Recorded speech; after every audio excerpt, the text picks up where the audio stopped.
Hi friends. This is my first time hosting a reading sprint, so I am super excited. I'm sure there's going to be some glitches and a little bit of chaos because that's what happens no matter what on your first go round and probably even on my 10th go round. But that being said, I'm super excited to chat with all of you. I am going to be sharing some of your comments, seeing what everyone else is reading. And the whole point of this stream today is two things. Number one, it's Netgalley November. So we are reading Netgalley books to catch up on our Netgalley backlogs and to improve our feedback ratios. And then also, I'm newish to the booktube community, so I really wanted to do something where I could get to know some other booktube creators. So that being said, throughout the evening, friends are going to come and go as they can with their time zones and things like that. So I'm going to add some friends that we've got waiting in the wings. Hi, guys. Hi. Hello. Hey. And everyone is sharing their YouTube handles in the little white part of the bubble down below. So make sure to go subscribe to their channels too if you haven't already.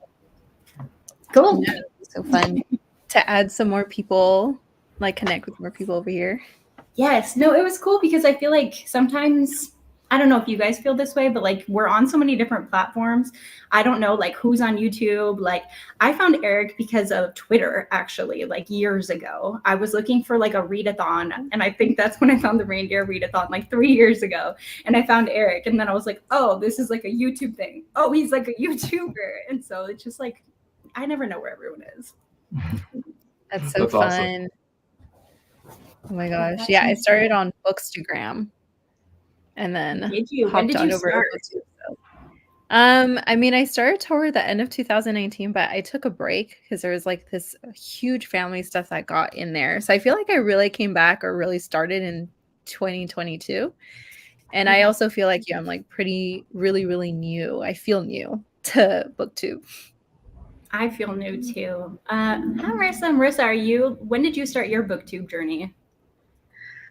I technically started my channel in 2020, but I went on a 3-year hiatus. So I just started it back up in September, I think.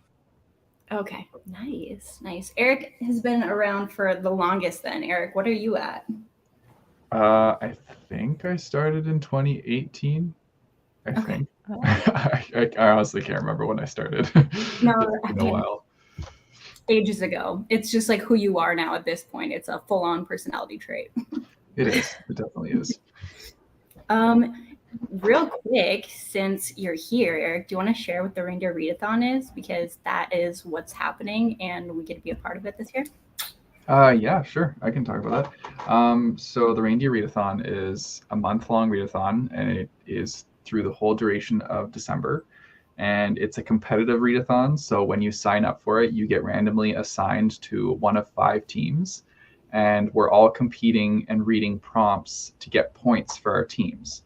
So yeah, it's a big competitive thing. Everybody's having a great time on the Discord, being competitive back and forth, but it's all in good fun. It's not super intense or anything.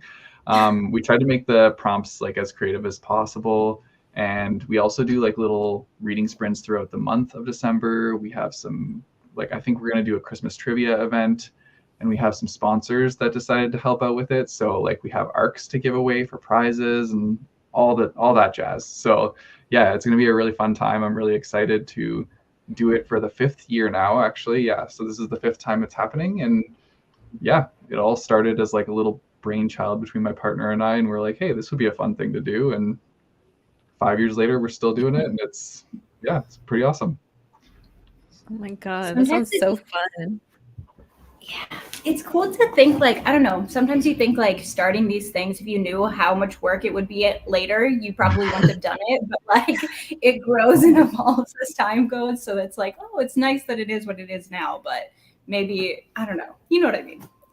Yeah. I absolutely know what you mean. That's what I'm going to be doing during these sprints. I know we're supposed to be reading our Netgalley TBRs, but I need to catch up on sending team assignments out through email and packaging up Christmas cards with the Reindeer Readathon bookmarks. So yeah, that's what I'm going to be doing. Yeah, I have not posted my announcement video yet for that, so that'll be coming soon. I get to be one of the co-hosts this year, and my co-host was in the YouTube chat earlier. I think she's coming back, Vanessa. But I am just getting to know her because we get to co-host together. So another cool like creator I got to meet, which is awesome. And we'll be posting more about what Team Candy Cane is doing. And we are very competitive, so we already have like secret sprint plans and like. We're gonna go hard, so I'm excited. I love that. That's great. What's it called? We can chit chat a little bit about what we're gonna be reading, since Erik already spilled the beans on what he's doing for his sprint time. Joanna, what are you gonna be reading and doing? So I don't know if you have read or heard of This Vicious Grace. Last year, it's a fantasy book. It's very Italian based, and it was so good. It was so lush. The romance was so good. The fantasy was great.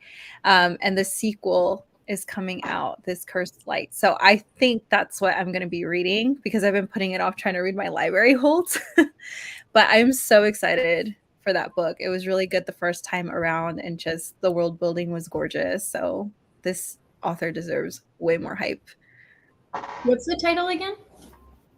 The first one is This Vicious Grace. It has a gorgeous cover, and like Fairy Loot picked it when it was releasing. So it was like pretty big in fantasy YA space for some time. But, you know, there's been other books that have come out that's just taken everything over. So I feel like all of that has been like shoved under the rug, you know? Mm-hmm. Yeah. I feel like, I don't know. You're onto something there. I feel like if you're like a fantasy author, or especially like a romantasy author, like there's like an it book of a moment, and then like everything else just suffers because like one just gets super hyped. I don't feel like that happens as much with other genres. Like I could be wrong, but I don't really feel like it's as extreme. Yeah, I don't think so. I mean, I've tried to go into a little bit of like horror and thriller. So maybe, you know, Erik or Marisa can tell me more if you like other genres more. But I think I agree with you. Like from what I've seen in other spaces, every book has it, like it's a long-term love instead of just short burnout, you know? Absolutely. Yeah. All right, Marisa, do you want to share what you're going to be reading? Yeah. So I made my Netgalley account like years ago, and I couldn't figure out how to use it. So my score is 0% right now. So I requested a few, and I think I'm gonna go for Recipe for Second Chances. Ooh. It is a romance, which is not my typical genre, but for some reason I prefer romance on like e-readers. I think because it gives me like the nostalgia of reading fanfics. So that's what we got today. I don't even really know what it's about. Second chance romance and cooking. Nice. Okay. That was going to be like my follow-up question, what everyone's scores are, just out of curiosity. Finally, I've met someone with a worse score than mine. So thank you, Marisa, because I'm at 12. And to be fair, also my 12 is much worse than your 0 because of how many books I've been approved for. Like I'm in the several hundreds with a 12. So like, yeah, we'd go work to do. I should be doing Netgalley November every month. Right. Joanna, what's yours? That hurt my soul to hear like 100 books. I'd feel like I'd be freaking out, just like me personally. But we believe in you. We're rooting for you, Hannah. I'm at 82% right now. Yeah, so not so bad, and I still feel like behind because I have like 3 books I need to catch up on. And to me, that's just overwhelming already. I feel like I'm pretty like anxious about TBRs, so I just don't make them. Mm-hmm. Yeah, I'm not in the high range here. I just looked because I was actually curious. I haven't looked at it in a long time. I have a 26%. But that's also, I'm in the same boat as Hannah. I have a lot of books that I accepted and I was like, oh, I'll eventually read that. And then they're still sitting there. So yeah, I'm pretty bad for that. Better than 0. I mean, that's kind of good. Like, we're all at different levels here, so you all have something to strive for. We're all trying to get to Joanna's level. But I think I was really lucky. Like I had a friend kind of warn me about that ahead of time. Mhm. So that was really helpful of her to tell me don't request more. And like they could all automatically approve, like suddenly you go from 0 to 10 at once. So I was like, okay, like I feel like I took her advice. Absolutely. I think too, like it can be a trap and it can also be like helpful if you use it that way. But for me, now that I'm on like several different publisher lists, when they're sending out physical copies so many times in their email, they're like, if you want to start reading now, here's the widget. And in my brain, I'm like, oh, well, I should just get the Netgalley book too, because then I can improve my score because I'm going to be reading the physical book anyways. But then I'm also doubly behind when I'm not reading it. So like it's good in theory to do that, but like I'm not reading them quite fast enough to logically be doing that right now. All right. Well, we can sprint in a few minutes here. Curious to see if you guys have any sort of Netgalley tips before we get started. Oh, make sure when you get accepted to like send it to your Kindle right away. Because I've been caught in the trap where if you don't send it right away, it archives and then you actually can't get the digital format of the book to review it.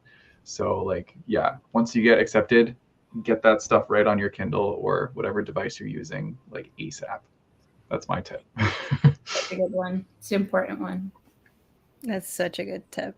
Probably similar to what my friend said, like be careful what you're requesting and like how much, try to keep track. There's a cool feature on there where you can wish list a book, you know, and it'll tell you if you've requested it or not. And that's been helpful too, because I'm like, I really want this one, but not as much as this one. So I'll tier them a little bit.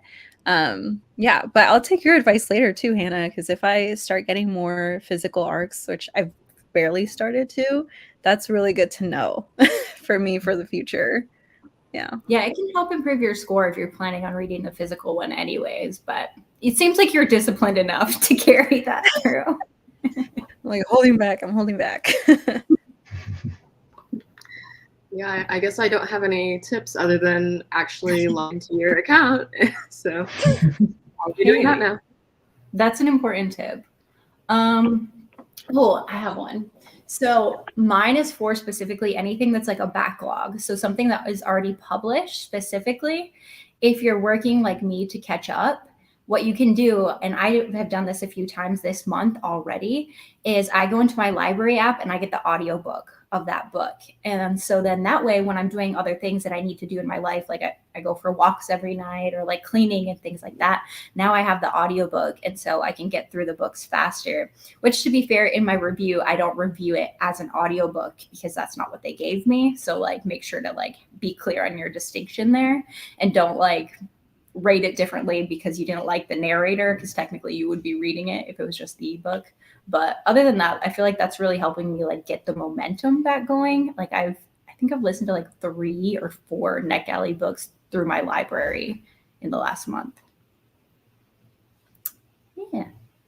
All right. I suppose I should share also what I'm reading. Yesterday I finished Thieves Gambit by Kavion Lewis. And that's like a YA, I was calling it like Ocean's 11. So imagine like a group of like late teenagers that are Ocean's 11, but instead of like working together for a heist, they're all competing against each other for like one big prize. So it was super juicy, like super high stakes, and like the stakes just kept getting raised. So I finished that one last night. And then I started my first Lynn Painter book. So I read a lot of romance, and I feel like I see her all over YouTube all the time. So I've been curious, but it's her release for this month, which is called Betting on You. And it's kind of like a friends to lovers, a little bit like rival. There's some fake dating. Like there's so many tropes in here, but it's really, really fun and it's very cute. Like I will probably mute myself because yesterday I was just like giggling as I was reading out loud, and it's probably really annoying. Hello. If you're just joining us, let us know in the chat what you're reading for Netgalley November, because we're about to get started on our sprints. All right. That being said, how long do we want to sprint for to start? Any suggestions? I'm open to 30. I'm open to 45. What are we thinking? 20? Depends how much we want to read and how much we want to talk. Eric's like, please pick a long time. I'm down with like 30. 30 is fine for me because then Okay. little breaks in between are nice. Yeah, I agree. Okay, so that would put us at 45 after. So wherever you are, 45 after on the clock. All right. I'm going to mute myself if everyone wants to mute their self. We'll get started and I'll put a little banner going for us. Happy reading.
And we're back. Sprint over. Got some new friends hanging out now. You guys missed out on the confessional, so you're going to have to join in and tell us what your Netgalley scores are. Don't worry, everyone is better than Marisa at this point. You can only go up from 0. Hi. I just got here. Hello, I'm Jan. I'm really tired. I just drove through rush hour. But mine, I think it's at 27%, to be honest. Something like that. But I'm also not reading a Netgalley book. I'm reading an ARC, but not a Netgalley book. Sorry to break the rules, but like I can't pass it up. You know, it's St. Gibson. I can't.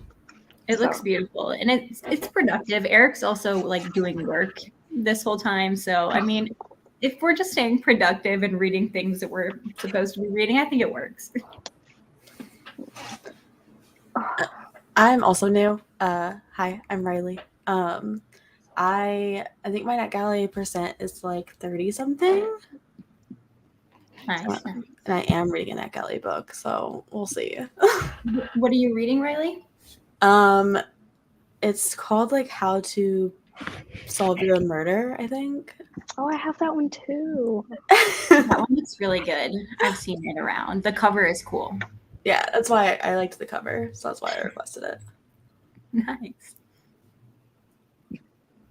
Hi, I'm Kimmy. I'm also new. I'm reading Girls Who Burn, which is also, well, I mean, it is now Netgalley, but it's from Penguin Team, so. Nice. Yeah. Nice. I am reading Bet on You by Lynn Painter. So it's my first Lynn Painter. We were talking about that earlier, but my score is currently 12%. So I have a long way to go because I have several hundred books approved on there too. So that 12% is really like probably a 0. It's really bad. But to be fair, I have like 30 books that I could write reviews on and that I've started on. So that'll give me a big boost. My problem was I was still reading like all summer, and I would read a couple Netgalley books a month, but like I just wouldn't review them. I don't like writing. I have a really hard time with reviews. That was my issue too. I just like bulk reviewed a bunch of them, so it helped. It does help for sure.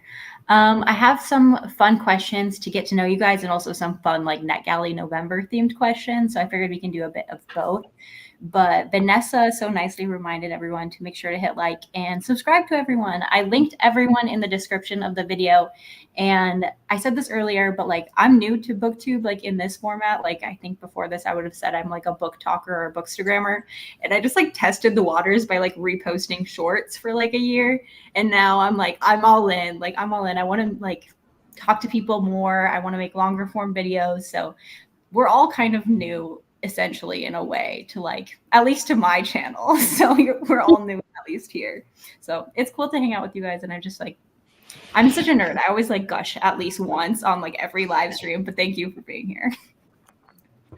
All right. So talking about reviews to start with, since we're kind of on that already, anyone have tips for how they write their reviews? It could be like what you actually put in your review, but it also could be like if you have a review schedule. I don't have any tips, so I'm just going to take your tips, but I would love to know if anyone has like a system or I don't know, some sort of structure to it, because I could use that. I don't. I hate writing reviews. I just do my star rating and that's that. But on Netgalley, I like at least try to like hit some points that I liked in the book or things that I didn't like and that I think could be improved upon. You actually get like constructive feedback, which is nice. I Well, I feel like my my Goodreads. So. Sorry, I just like talked over you. What was that? Yeah, sorry, my bad.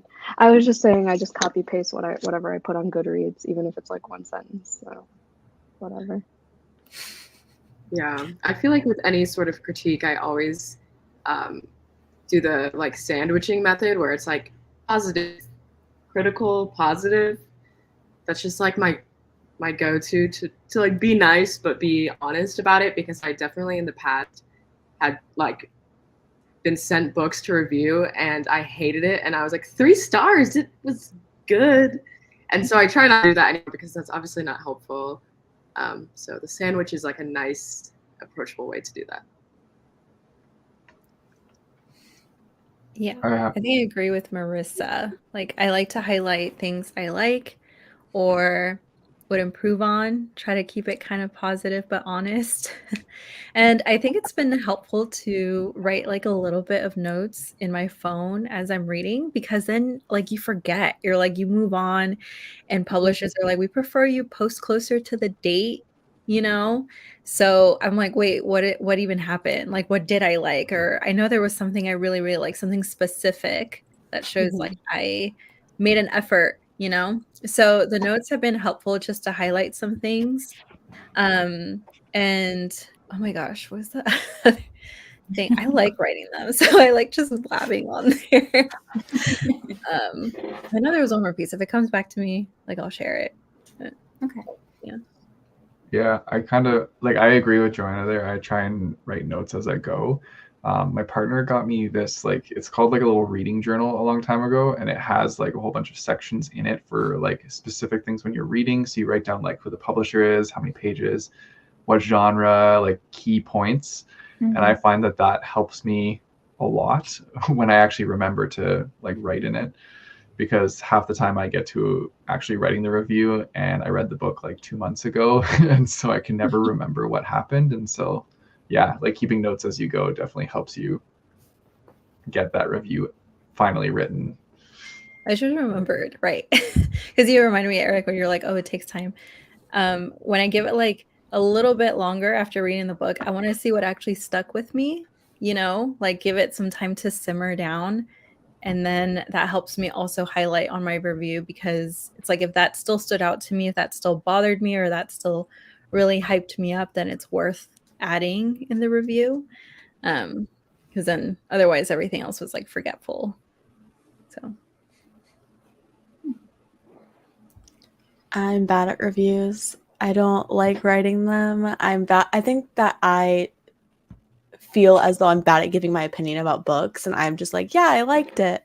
So I've tried to take notes, like everyone said, and it tends to help me remember at least the things I liked or didn't like throughout it, because my memory is awful. So I'll like finish a book and be like, that was fine, but I can't remember like what I liked and what I didn't like about it. So I realize I actually I do have a tip. Maybe I'm not the person to take tips from, but it does help me when I actually have to write them. If it's been a while, especially, sometimes I'll scroll through like a page or two of other people's reviews, because that actually jogs my memory sometimes more than the synopsis. And I always am like, all right, no, this always needs to be, of course, my own words. Like, I'm not taking anything that anyone else says, but I feel like sometimes just hearing other readers' perspectives, like I usually end up reading it and being like, I didn't feel that way at all. And then it gives me something to jumpstart off of. So at least it helps like jog my memory. Or I don't know, it gives me like a very like gut reaction when I read someone else's opinion, because then I'm like, no, now I know what my opinion is, whether I agree or don't. So that helps me a little bit. But let's see, Lula has a really cool system. Is it Lula? She has a system of a list numbered 2 to 16. Each number is labeled with a task, and then determines which task to do by rolling dice. Right? Is that dice? I don't know. I'm not cool, guys. I don't know abbreviations. Yeah, but that's from Dungeons and Dragons, I think. I've done the same thing. I do that with my chores. Like I'll create like one. I saw it on TikTok. I didn't come up with it, but you like list all the things you need to get done in each room, and then like roll the dice to determine what to do. It's fun. It like kind of makes it a game. I don't know. Like, there's like points you can add too. Ooh, okay. I'm always down for like brownie points, fake points, everything being a competition. Maybe this is like the life hack I need. Okay, another question. What does score refer to with Netgalley? Who wants to take this one while I go turn my light on, because it's getting dark for me? I trust one of you. I'm not the person to answer, clearly.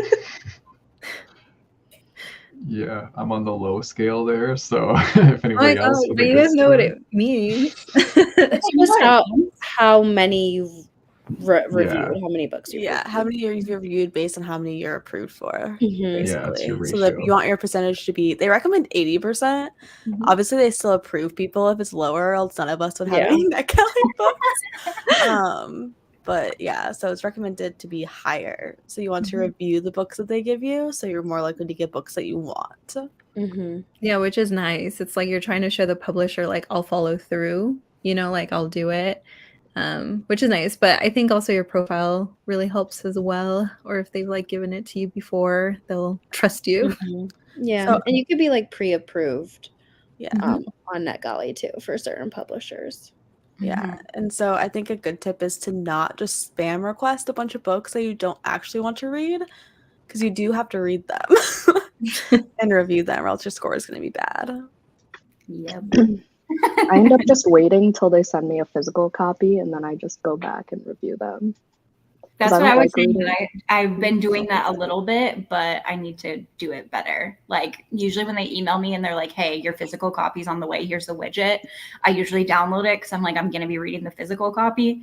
But right now I am very much on like a hiatus of not accepting anything until I just feel like I'm not going to get to like 80 by the end of the year, which would be, obviously that's always going to be the goal because that's what they want, like 80 or above. But like, that's not realistic yet. Yeah, I just hate that when you send it to your Kindle, it's not page numbers. It's that stupid location thing. And it throws me off, and I just can't deal with it. Do you switch it to the percentage though? You can switch it to percent and that helps. Yeah, I know, but I keep my page count every day. I try to hit 100 pages every day, so like doing the math is just too much for my brain. So That's fair. Vanessa had another tip to boost your score to read, rate, and review children's books. I've heard people doing that or graphic novels. I know with graphic novels, they'll give you like a PDF on there. So I have to read it on my computer. Like you can't really like send it easily to your Kindle. Like it's a little complicated, or at least I haven't figured it out.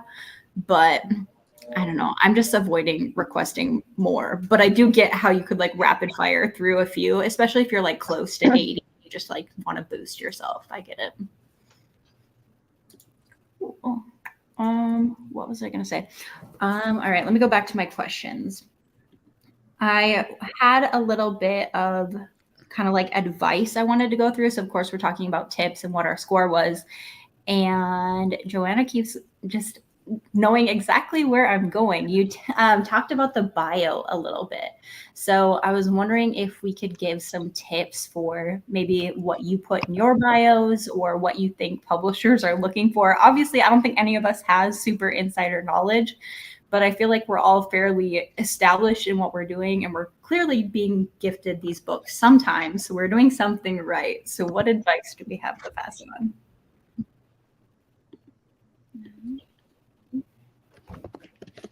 I know, like I have to like look at my bio. I know this is a great question, you know, because I'm excited to hear like what everyone else has in their bio too, especially if anyone's like on like auto approved list too. I'm gonna log into Netgalley on my phone. Yeah, I pulled mine up and I've never even thought about them actually looking at my profile, so that's on me. But I mean, my bio's not that bad. It's very short and sweet. It's just like my name. I mentioned that I'm a graphic designer and that I review books on YouTube. And then I have seemingly linked like every single possible social media I have ever been on. So I have that I work marketing at a local library and that I have a booktube and bookstagram, and then my favorite genres. So, Nice. I don't know. Yeah, I have Go ahead. I have my bookstagram and my booktube linked, and then I also talk about that I'm a teacher, as well as that I am a Latin. So Oh yeah. I have that I work in marketing and that I like also work in like the bookish industry. And I put like my social accounts and then I put like my follower count. I have that too, actually, my follower count. Mhm. It's not updated, but it's fine. Mine pretty much just says I'm a guy that likes to read a lot. So yeah, I don't know. I connected my YouTube and my blog too, though, so that kind of helps. Mhm. It's so funny, Erik, because I didn't even think of like, oh, putting profession if it's connected to it. I did the same, like, I like to read. And I did put like the same follower account and stuff, but I thought it was helpful to put like authors that I enjoy so they get a gist of what like who I enjoy and show some range there in case at the top. And yeah, just linked everything else. Try to keep it short. Nice. Mine is, now that I'm thinking like more about it, mine is very similar to, I have a template that I made for when I used to reach out to publishers to either get put on like an influencer list or for a specific book. And I have it just like linked in my bio. It's free if anybody wants it. It's just a good starting point if you don't know where to start. But I used to work at like a marketing PR company. And I used to have to try to get my clients like in the news. So I would have to like cold email people. So I feel like I picked up like a few small things of like how to pitch myself. So that's kind of how I crafted that. But then I took some of that and put it into my bio. So, I mean, I'll read it to you guys. It's, oh, my brightness is super bright. Just booming over here, but it's long. So I put it as like emoji bulleted lists. And in the template, it's also bulleted.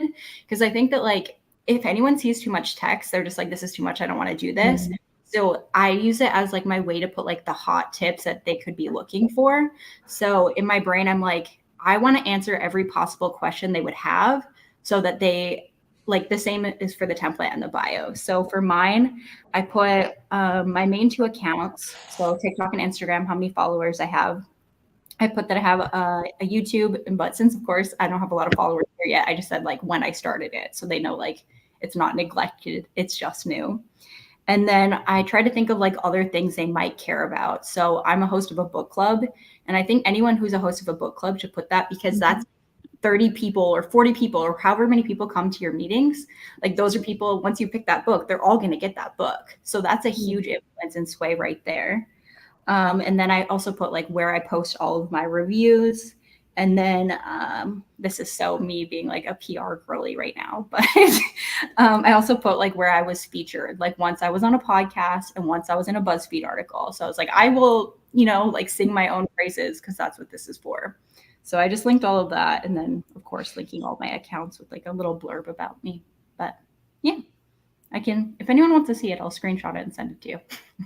Feel free to copy as much as you like. I don't gatekeep anything. We love it. But yeah, it's long. But I think it helps. Maybe that's why I've been approved for hundreds of books. It's like, don't send me anymore. I will say I do update it about monthly too. Like at the bottom, I have like a little asterisk and I write like updated October 2023 is what mine says right now because I updated it last month. So they know like the information is semi-relevant. Yeah. Yeah, All right. good idea. I never thought about mentioning that I'm a host of a book club. I need to be leveraging that more. Well, okay, this is a very sidetrack topic, but you like one of my favorite books that I always recommend to people all the freaking time that my book club read years ago is this book. It's called Brag Better by Meredith Feynman. And all she talks about is like, no one else is going to advocate for you like you are. No one else knows all of like your accomplishments and everything you've done in life that can do that and be that person in your corner. And it's not like, it's mostly like a joke with the title. Like it's not really bragging. It's just like stating the facts.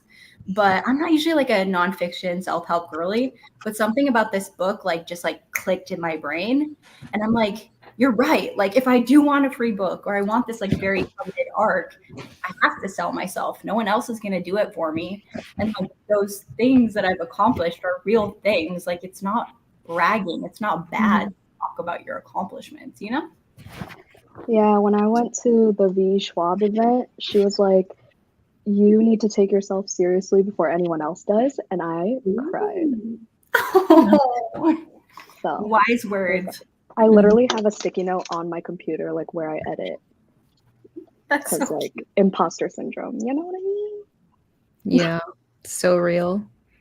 I think maybe also that's just like an aging thing. Like I'm 30 now, and so I feel like those types of things have started clicking more recently, but like earlier in my 20s, not so much. You're like, yay, that frontal lobe took the fog away. That's how I felt. Oh, that's a good idea too. A lot of you I know have Discords. So if you've got people in your Discords, those are like very engaged community members. So smart. I like it. Look at us. Look at us. Okay, we'll be a little less serious for a few minutes and ask some fun get to know you questions, and then we'll go back to sprinting. All right, so I feel like this is a really good question to get to know people, especially readers, but what is a book that you wish you could reread for the first time? Dowry of Blood. Oh, Who's the author? S.T. Share Gibson. more. Yeah, S.T. Gibson. Polyamorous vampires. Yeah, Dracula's Bride. Poetic lyrical writing. My entire brand. So wait, that's the author of the book you're reading right now too, right? Yeah, so I interviewed her and then they sent me this arc and it comes out in May, and this is like a full-blown like prose as opposed to like her like poetic type of writing. Okay. So this one's interesting too. Nice. What did you say the name of the other one was? A Dowry of Blood. Oh, okay. I didn't even see that one. I've seen that one actually now that I'm thinking about yeah. it. I'm so excited to read that one. And like I have it with me and I've had to just read arcs before that one. I'm so excited to read that one. Everything. I would love to reread Everything I Never Told You by Celeste Ng. Oh, I just bought that. One. It's one of my favorite books, and I read it for the first time as an audiobook because I just like found it available on Libby, and I was like, okay. And so I didn't really know much going into it, and I was like, so captured by it. And I wish I could go back and read it again, and I wish I would have read it as a physical book the first time. Oh, okay. That's good to know because I feel like sometimes like I get lazy and I do audiobooks or I'm like, I'm busy, but I have a physical copy. So have you read Little Fires Everywhere? Like I was about to ask the same thing because I didn't like Everything I Never Told You, but I loved Little Fires. I'm the opposite. I didn't like Little Fires as much, but I really liked Everything I Never Told You. Okay. Did you watch a show for Fires? I did. Show's so good.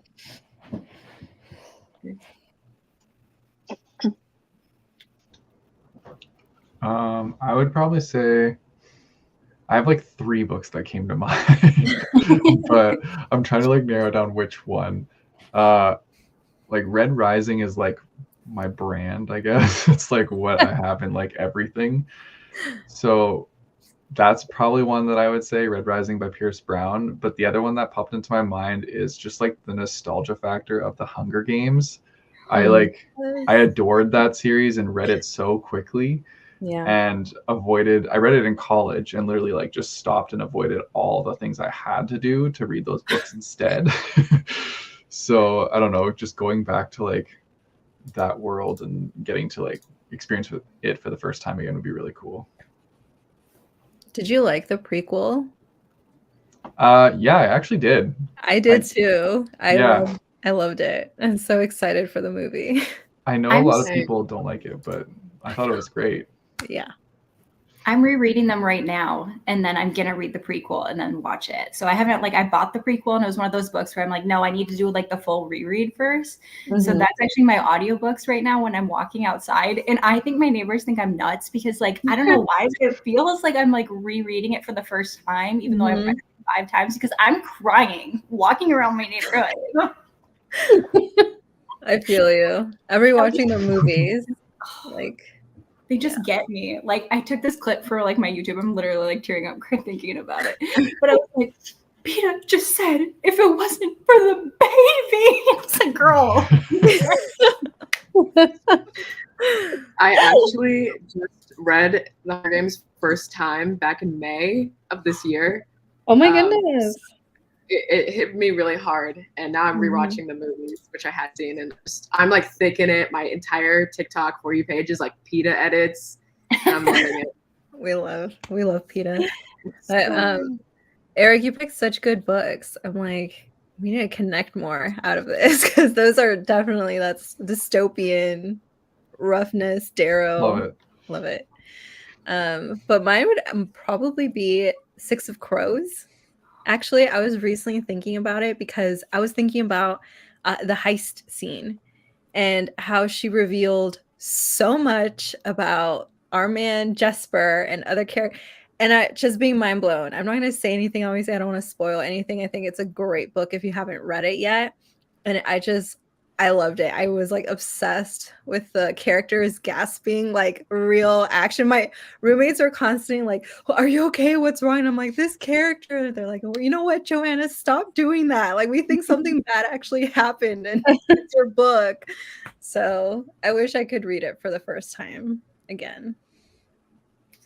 Do you like that one better than Crooked Kingdom? Because I feel like I hear a lot of people say they like Crooked Kingdom better. I like Crooked Kingdom better. So I mean like that series, I guess. But I love Crooked Kingdom because of the Pekka Rollins like storyline is amazing. And I will never forgive the show for butchering it so horribly. But I still haven't read Crooked Kingdom, but I have Six of Crows probably like a year ago now, so I need to catch up.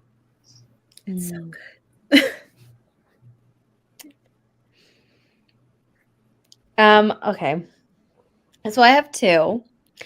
One is A Court of Silver Flames by SJM, which was the first book that I ever fully connected to because of a character and related to the character 100%. And then my second one is a fan fiction, and it's Manacled by Senlin Yu. I wish I could read that physically again for the first time. I feel like it's like super having a moment right now. Like I see it everywhere. It's so good. So good. Did that get published, or did I just see someone like print a physical? No, people like bind them. Like my friend Mel bound a copy for me for my birthday, so like I have a physical copy. But yeah, it's only on AO3. Can I ask what the fanfic like is about? Yeah, it's Hermione. Okay. Yeah, I did see that briefly. Okay. Yes, it's Hermione. Okay, this is a dumb question, but when you say Dramini, is that like Draco and Hermione? Mm-hmm. Okay. I was like, I just want to make sure. Yeah. I'm still trying to think of mine. I'm like, I know I wrote these questions, but I don't have answers. I can go. Mine I read probably 4 or 5 years ago when I was getting back into reading. I don't think I would feel the same way if I read it for like now. But it's All the Bright Places by Jennifer Niven, which has like a lot of like bad reviews for like valid reasons. I think that I read it at like a time where I needed the story. So the timing definitely worked out for me. And if I read it at any other time, I don't think I would feel the same. But that's like one that I just connected with a lot of the time. Okay, I thought of mine. I think mine's going to be like a hybrid answer because it's a trilogy. So I'm going to say books 1 and 2 because I wish I could just like read them back to back for the first time. But it's Belladonna and Foxglove because they both have like really good plot twists and just like, I don't know, I feel like I'm fairly perceptive when it comes to books. Like I can guess what's about to happen. And with those books, I just didn't. So like now you can like go back and reread them and see like the little clues of why. But like I would love to like have that moment again where I just like put down the book and I'm like, what just happened? Like that feeling is so fun. I love that feeling when you're reading. Let's see. We have someone said a Emily Henry book. I have not yet read this one, but I own it. So People We Meet on Vacation by Emily Henry. Feel good book with great vacation atmosphere and caretaking trope. Oh, cute. Emily Henry is just wonderful. Wonderful. Let's see. Ooh, just signed up for Netgalley. Be very cautious. Welcome to the club. I was like, oh no. We're advocates, but also we're here to help you and support you. So don't request too many. Well, I feel I definitely did that when I first made my Netgalley. I like requested everything, but now I hardly ever request. Mm-hmm. And Vanessa is updating her profile as well. Okay, so another fun question I had, it was actually because I was redoing my Hunger Games reread here, but I was wondering what your guys' favorite adaptations are and like what you think they absolutely destroyed, like a bit of both. I'm like, that's a loaded question. Oh. My favorite's Normal People. Normal People So is good. really good. Yeah. But I don't know about the other one. I Do think you think the book is still better, or do you think the show's better for Normal People? I think they're pretty much tied. But it took me to watch the show in order to enjoy the book. Oh, really? Yeah. Like I tried the book, had to DNF, and then watched the show, and I was like, okay, now I can read the book, and I was like obsessed. A lot of people don't like that book. Yeah. It's not for everyone. I really liked that book. Yeah, I also read it and I was like, I liked it, and then I watched the show, loved the show, and then I reread it and I was like, actually, I really Exactly. That's how my friend Hannah from Hannah's Recent Reads, that's how she was too. She did not like the book. I think I liked it because I read it for class, so I had discussion around it.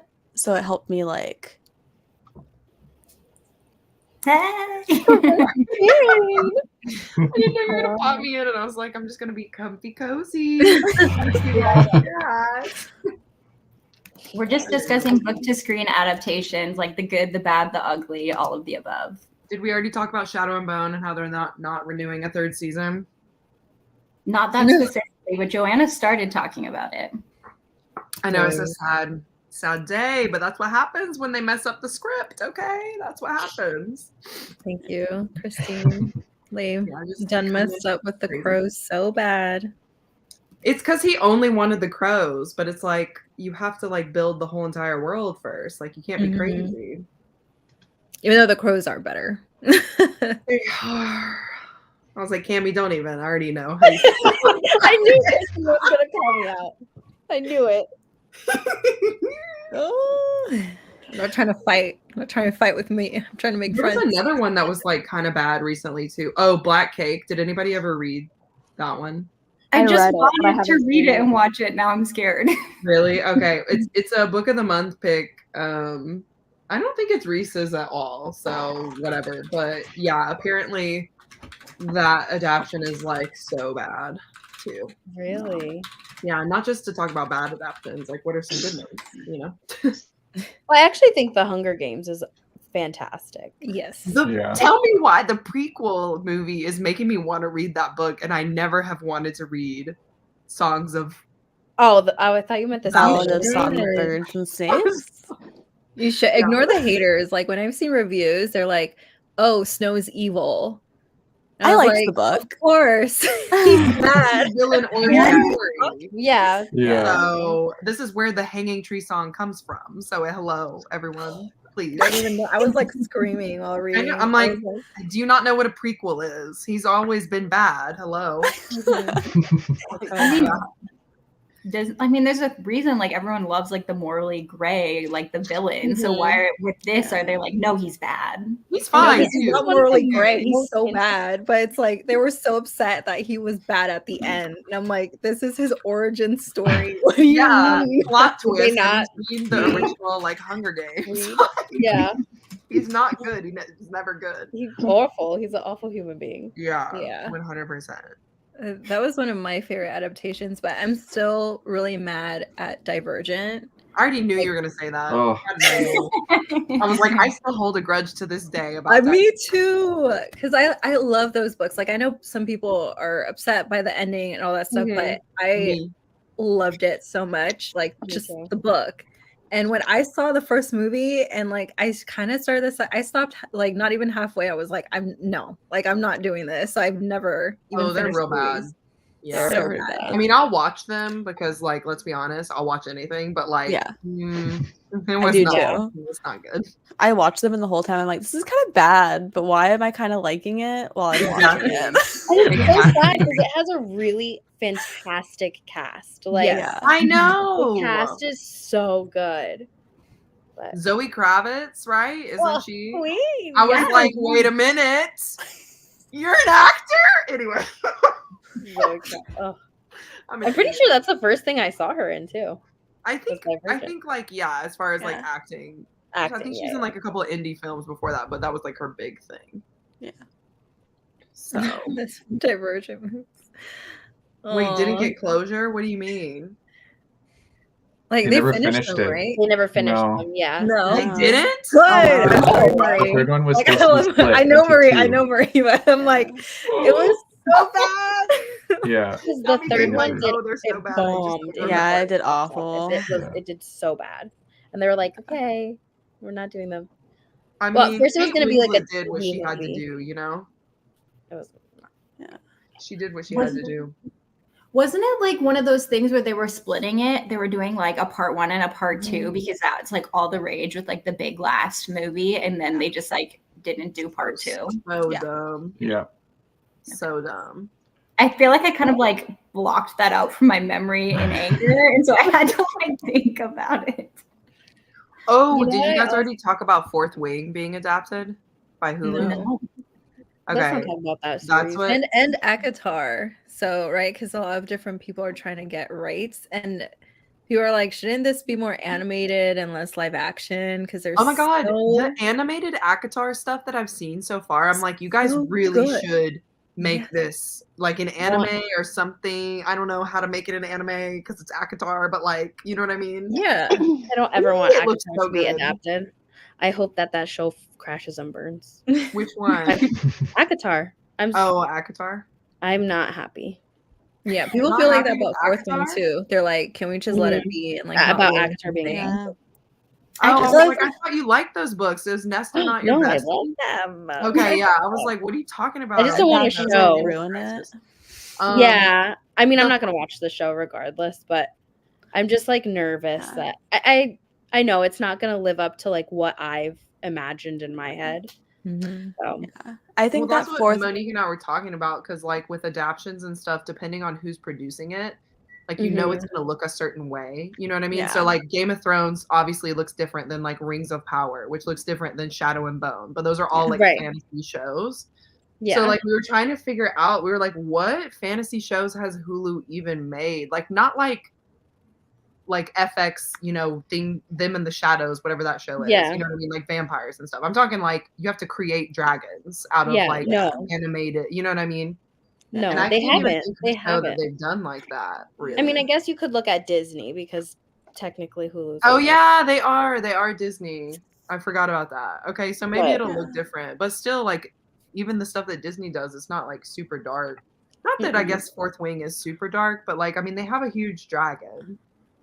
I think that Fourth Wing was like written to be adapted. Like I think it's like written in a way that it can be easily adaptable, in my opinion. Tea. Like I don't think it should be adapted, but I think that it was written in a way where it will be easily adaptable if they Okay. pull from it correctly. I mean, she's As like a co-producing. movie or a TV show.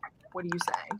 I It's a don't show, know. right? I think it's a Amazon show. picked it up. Yeah, so but like for I sure. was thinking it would be a better movie. I was thinking it would be a than movie. show. I haven't heard anything about it being adapted, but when I first read it, I was like, this is gonna be adapted. It was written for it.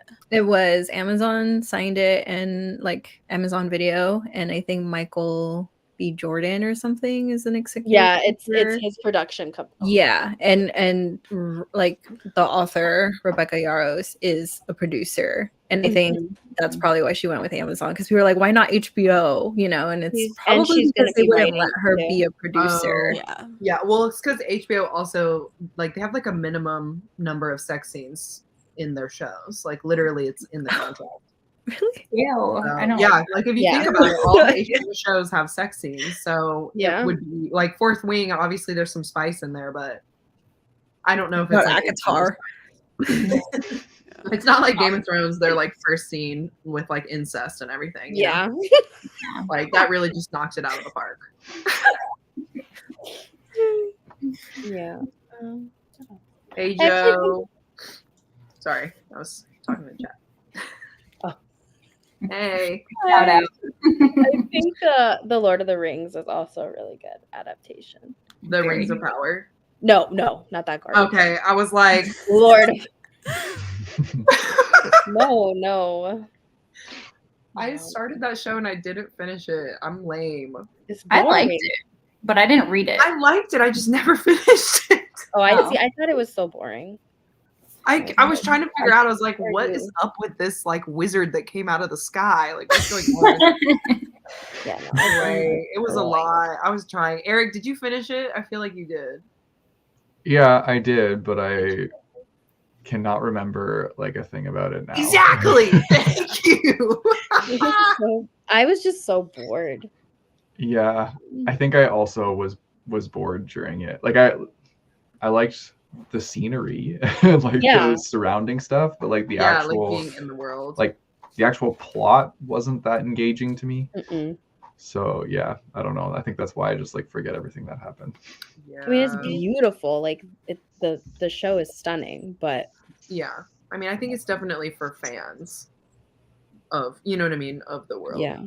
So, Then when you like listen to like all of the things that they couldn't do because they didn't have rights, so I'm like, why? why even do it?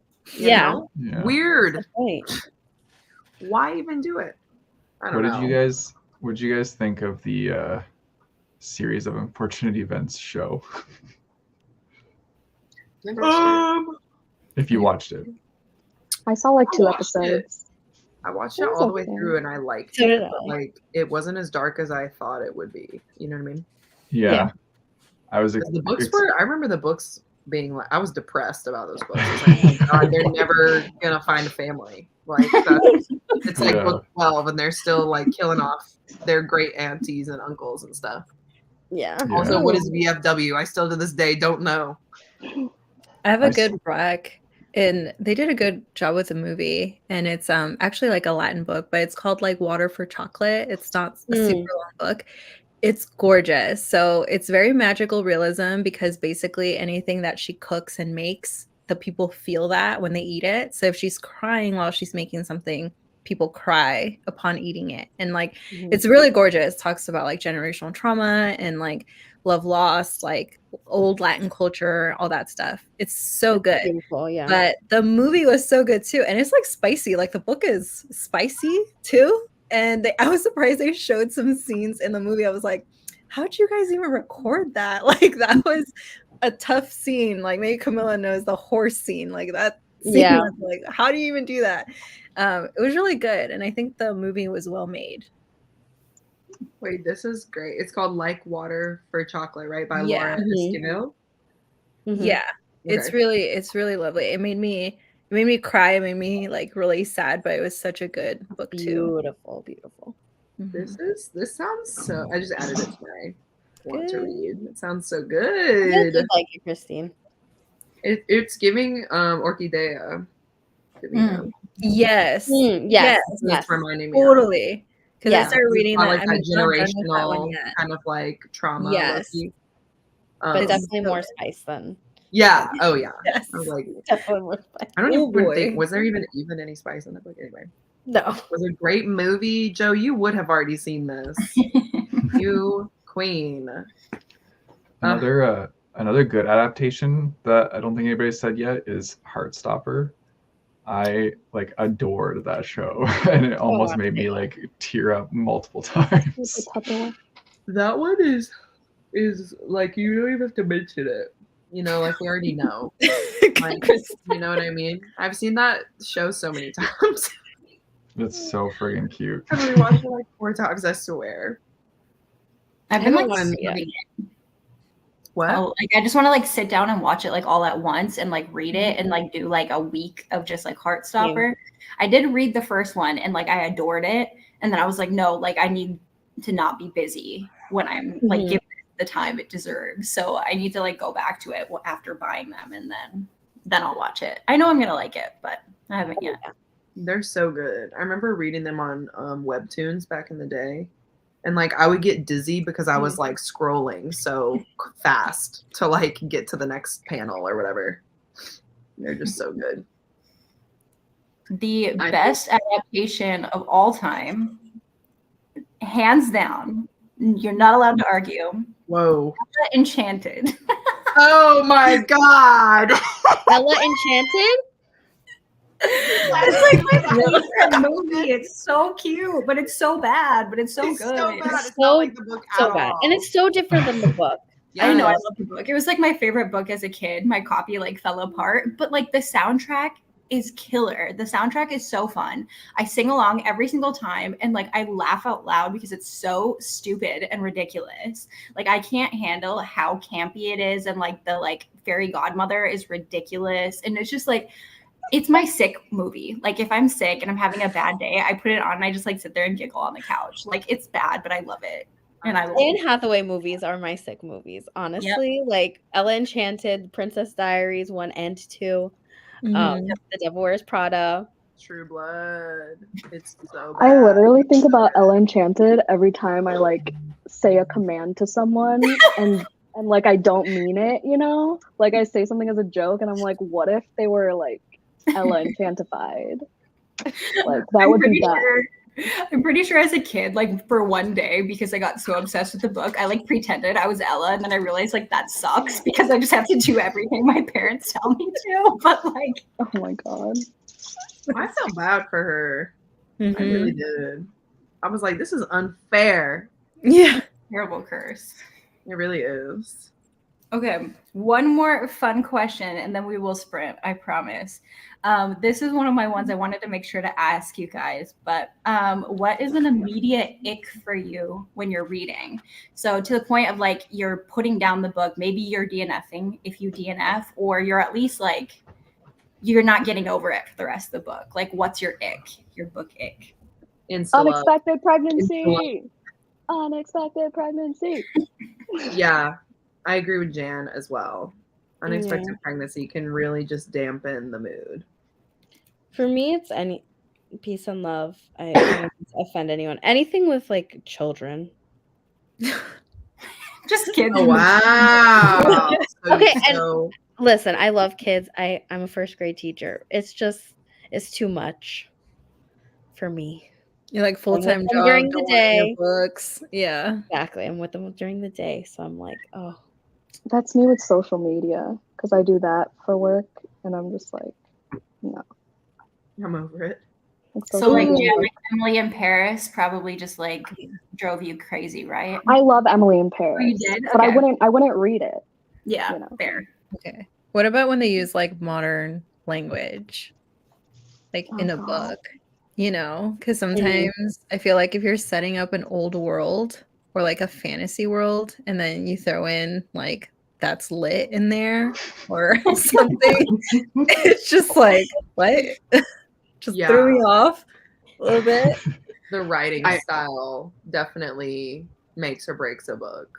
Mm-hmm. Yeah. Like if it's trying to be serious and then they're just like throwing in slang or like whatever, I'm like, okay, get out of here. I feel But like the number one ick for me is insta love. Like if you guys have been on page for half a page and like suddenly you're saying I love you, like no, get out. Yeah. Okay. I have feel a like- hard it's hard. Oh, go ahead. I have a hard time with like enemies of lovers, but like they're only enemy, like they're lovers like instantly after being Yeah. enemies. Like I think the Oh. hating game is a really good example of like me really hating that trope, and like the nicknames in the hating game killed me. It's because So, they like like- never like actually Right. hated each other. You know what I mean? Right. It was only one It sided. was all fake. Yeah. I Yeah. personally don't believe like any contemporary romance can truly do enemies to lovers Yeah. in a good way. Yeah. Yeah, because so you would have that's to be like- like trying to kill each other. You know what I Yeah. mean? Like, that's like an enemy. Or like I guess a work enemy would be like messing up somebody's life fully. But Yeah. Yeah. So I have a Shortcake hard was time with not Yeah. it. It was not it. a lot of times I DNF like contemporary enemies to lovers for that reason. I'm like, this isn't real. Yeah, mostly it's just like miscommunication trope, Yeah. which is Mhm. whatever. Yeah. You know? That's true. That I, one's like, annoying. I can't stand when a character book, their job is like influencer. Obviously, I have nothing against that in real life, but it's just like the way it's described is always like, you're not doing that. This isn't real. And it's like, hold on, I have to like take a selfie really quick. It just like takes me out of it. I'm like, no. Oh, you would hate Megan Golden's newish book. It's all about just influencers. It reminds me of that Lauren Asher book that's like the F1 person. Do you guys know what I'm talking about? Of course. Yeah, sounds what is it, Cammy? Throttle. Throttled, yes, because she literally is Yeah. like, I'm a YouTuber. I She literally gets like listen. 1 million followers in like a month, and I'm like, girly pop. That's not how it works. Don't drag my girl Lauren Asher. I love that series. That's the only F1 series we have. I gotta get into F1 so I can actually like enjoy that series because I love F1. I'm not ready for the books yet, but like in real life, like I followed it and now I see there's like books coming out. And I'm like, okay, as long as you don't do what that one girl did with the Seahawks, like we're fine. I don't want none of that. I missed it. Yeah. I feel like you did not miss this. The whole like sexualizing real people on real life hockey teams. that Oh, whole okay. thing. I see what you're Yeah. saying. Yeah. Yeah. No. Okay, but how about this? Super microtrope, but when it's an age gap and he knew her when she was a baby and proceeds to say that he always knew she was his. Belladonna. Okay. No, it's so fun. I like Belladonna, but for a second, I was like, Yeah. should I I be know. concerned? Like, is You're this? a pedophile. Ugh. I was like, is it just because they're supernatural and like really hot that we're like okay with this? Because It's literally Yes. no, it's not well. Actually, Vanessa's saying it right here. The book Torn. Have you guys ever read that one? Mm-hmm. Yeah, that one. She like I mean he's known her because his best friend is her dad, right? So since she's been born, he has known her. So like he held her as a baby at like 17 or something. Yeah. And then they get together, I think. How old is she, Cammy? 18 or something? He's 18, yeah. Like he like waits until she's 18, but I'm like, ew, you're gross. Like, ew. Sorry. Okay. that's Reminds me of different. I don't know. Rosemary I and separate the paranormal with the with the real. I was like, did Twilight just help me accept this because they're immortal? Oh, Yeah. I don't know. I think with like most of the bad tropes, like I dislike basically everything mentioned, but I feel like almost all of them, if the book is good enough, I can excuse it. Yep. But like Belladonna, like I don't love that trope, but like I love Belladonna. I don't know. I'm just saying. I I also like it feel like too. with Belladonna, he's not like he's like ageless because he's But you see what I mean? It's like he's paranormal. He's paranormal, yeah. supernatural. So that's why and it's a in little Belladonna, different. they're not like there aren't like steamy scenes every other page. Like in this other book, Torn, like it's literally like they're like doing it. You know what I mean? So Mhm. Oh my god, the Jacob thing. You see Twilight, which that soundtrack was bomb, but yes, this is what I mean. Like we just I think it's accepted this baby. It's so fucking weird. I don't know. That baby's face was messed up. Or in the movie. rotisserie chicken. That's not Oh. cute. That's not cute. Renesmee. If I that- love all the names we have for her. I've seen like Reese's Pieces or Ugh. Re-Emancipation because her name. So yeah. I recently got an ad for like all of the bad like promo for Twilight, and there were T-shirts with her face on it, and I was like, no. I would kind of never- want one though. Like no, now. it's so ugly. It's so bad. I want to like have like a secret camera and like wear it at a mall and just like record everyone staring at my shirt. I think that would be fun. You'd have to like put something on it, like "Meet my baby" or something. Like, you know what I mean? And like then A pin like, that if says people just think it's ask your me. child. It'll Yeah, say ask me about my child, and that's it. And like a little arrow. yeah, and they'll be Oh my like, God. "Do you have a donation page or like, what's going on?" Like that's what I would say. The Sims 4 is like working on their next project, and they're calling it Project Renee, and people are calling it Project Renesmee, and I'm like, why? Not They call it Renee. Renee. Sims. Interesting. Oh. Like the Sims team named it Project Renee because it's not titled yet because it's still in like early development, but they're sharing it, so all the Simmers call it Project Renesmee. Simmers. Yeah. That's so That's cute. so cute. What's it called? Okay, the last thing I thought of, and then I promise we can read. But I don't know. Some of you read romance. I feel like for me, it's not so much like the tropes, but it's certain like words that they use, especially in spicy scenes. That is like my ick, and specifically the word sheath. Can we just not use the word sheath? It is awful. Like there's nothing worse when you're like reading this fun little scene and they use that word. I'm done. Like I'm out. Bad. I'm trying to think of a word. What do they usually I use? heard a really bad one recently. Hmm. Like so bad. Like someone shared it in their close friends because they're like, I don't even think I can post this to Bookstagram because this is so bad. I should just send it in the chat. I was like, what is it? You're just gonna tease us with this? Okay, if anyone wants to repeat it, it's okay. Because I don't know if we can. I don't know if Put we even spaces. can. Oh my god! I don't even know if I can say What? it. They Look are at that. Yeah. gross. I mean,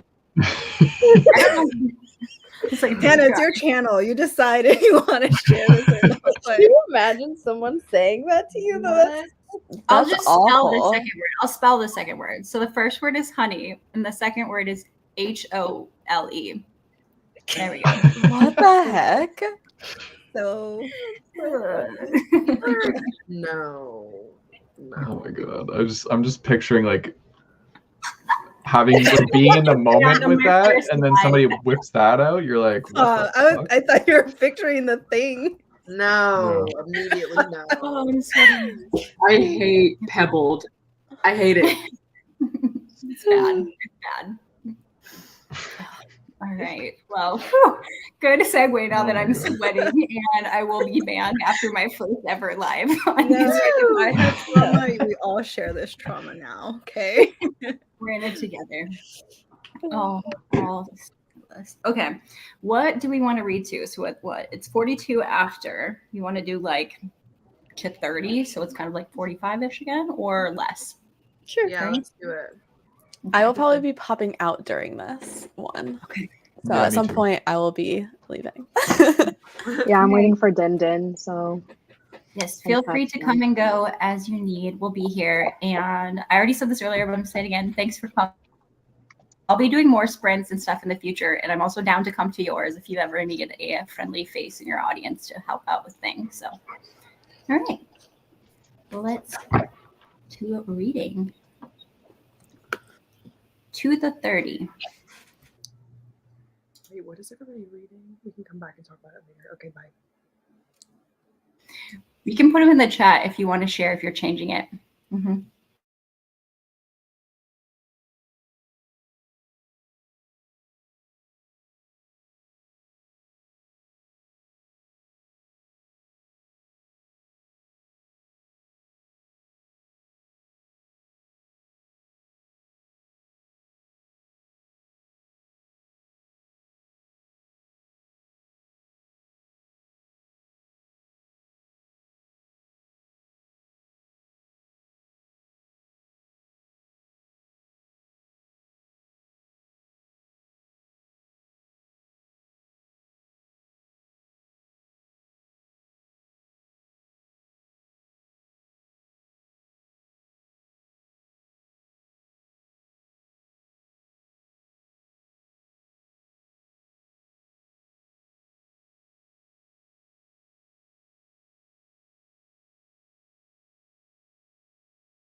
Welcome back.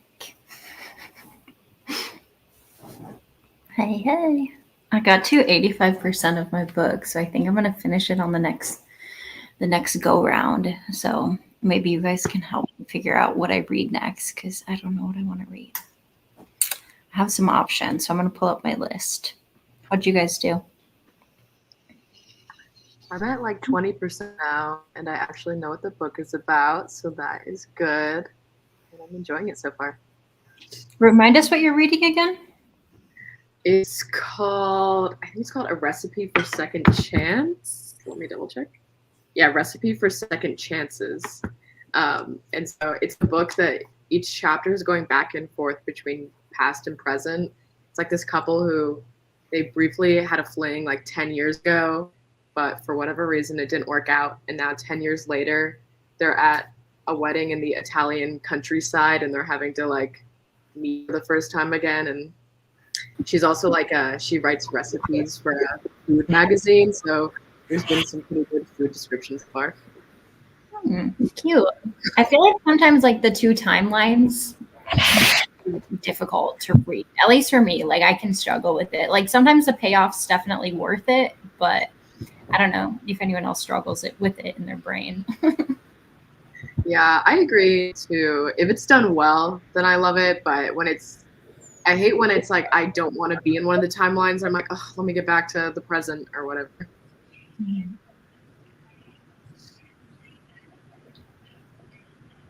All right. You're reading. How you doing?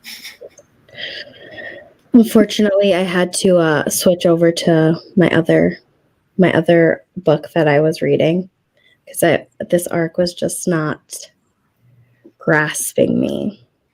So, are you done with it, or are you gonna try again? I'm like 60% of the way through, so I was like, you know what, I'm like a little more than halfway, so I'll allow myself to read Nice. my silly little fan fiction that I'm reading. So I'm at 12%. This is what it looks like. This Cursed Light. So this is the second one. And it's good. It just took me a while because I was like, wait, what happened in the first book? Like, where are we going? But it's really good because her writing was really good in the first one and this one as well. And I love when authors kind of like push you toward things happening already. And that's where they start instead of dragging it like 20% and then things are starting. So I'm like, I like that so far. Like taking notes for that review. what's the first book in that series? It's called This Vicious Grace, and it's the same type of, it's like cover. It's so pretty. Yeah. But basically, it's like every like couple decades or so, there's like all these flying demons that come to kill everything because this god doesn't believe people can be selfless. And the other god does. So she gave it like all of every single island, like one person that can hold someone's powers and like kill them, kill the demons and stuff. Except this year for this island, she keeps killing everyone who has a power because she like takes their power too much. So she's already gone through 3 like husbands, and that day is gonna come one day. And if she can't protect, the people, I mean, everyone's gonna die, Oh my god. And then she meets like this one guy that she hires to protect her, like a bodyguard, and he's just like everything. Like he's so dark and mysterious and like soft. I love it. So it was a really good book. Yeah, and the sequel's like living up so far. That's good. Yeah. Nice. I was like, let me just add this to my list. Is it a duology, or is there going to be more? It's a duo. So she did announce like, oh, it's so sad seeing this come to an end. But like her writing is really great for a debut author. I was just like so impressed with her first book. And so far I'm really impressed with her second one too. The romance is like makes me squeal. I wouldn't have guessed that was like what the book is about by the cover. Like, I don't know, like, that's not what it was giving me. Like, I like the cover. I really like the font, but like, that's just not what I would have predicted. I don't know. Right. It's because it's like Italian inspired And so it's inspired by the coastline, how they have like lemons and all that stuff. And it has like some Italian words in there, but the Italian language is basically like dead in the book. But Dante, the main love interest, he knows the old language, which is Italian. So This sounds so good. yeah. Yeah, it sounds really good. I am intrigued. Wow. I thought it was like women's fiction when you showed the cover. I was like, oh. That's true. It kind of does give that instead of like a fantasy. Yeah. Yeah. I'm reading Better Hate Than Never. I haven't physically because like that's how long I've had the Netgalley arc. Does that make sense? Yes. Like I've had it so long that I can actually read it physically. So that's what I'm doing because I like physical books. But I'm having a great time. I'm on page 30. I haven't read anything by that author, but I want to. You have to. Yeah. Elise is a bestie of mine, you know? Like, I love her. So, Bergman Brothers Kiss. I have the first one. The old cover though. So now I'm like shit because like I don't want to have to try to track down all the old covers. So Yeah. It'll be really hard too because they're all like self-pubbed. So yeah. Mhm. you know. That Yeah, series I'm gonna is so be good. getting all the new covers anyway. So Oh, same. They're not like ugly or anything. No, they're beautiful. I actually like them a little bit more than the originals. yeah. It's just the principle of the matter that I have literally every single one except for the last one. Right. No. That is. But it's such a good series. Oh, I know. It literally is so good. Also, if you like neurodivergent characters, yeah. highly recommend. There's so much great rep in it. So much. There is. I didn't realize that this one has migraine rep. I was like, okay. Oh, does it? Yeah. I haven't read this series yet. I'm like, I mean, it's no Bergman Brothers, okay? I'll say it. But yeah. I still like everything she writes anyway. No, yeah. I'm gonna read her Christmas novella this year. Me too, in December. The mistletoe motive. Mm-hmm. Oh, I'm so excited. That needs to be cute. Okay. What do I read next? I want you to help me. I'll give 2 options. Okay. So I got Bookshops and Bone Dust, which is technically, I guess, isn't it like the prequel? Because it's Legends. Yeah, I just read that one. Yeah. But I'm going to have to read Legends and Lattes, but I have a physical copy of that. So I'm down to read both like in a row. That's option 1. Or my second option would be a holiday romance because I have like 7. There's a bunch. Specifically, maybe I would start with this one. Let me pull it up. Come on, phone. Wrapped with a Bow. The author is Lily Vale. It looks very cute. Oh, that's cute. It is cute. That's cute. I don't know. Wait, what are the other Christmas ones? Okay, I'll show you more. There's a lot.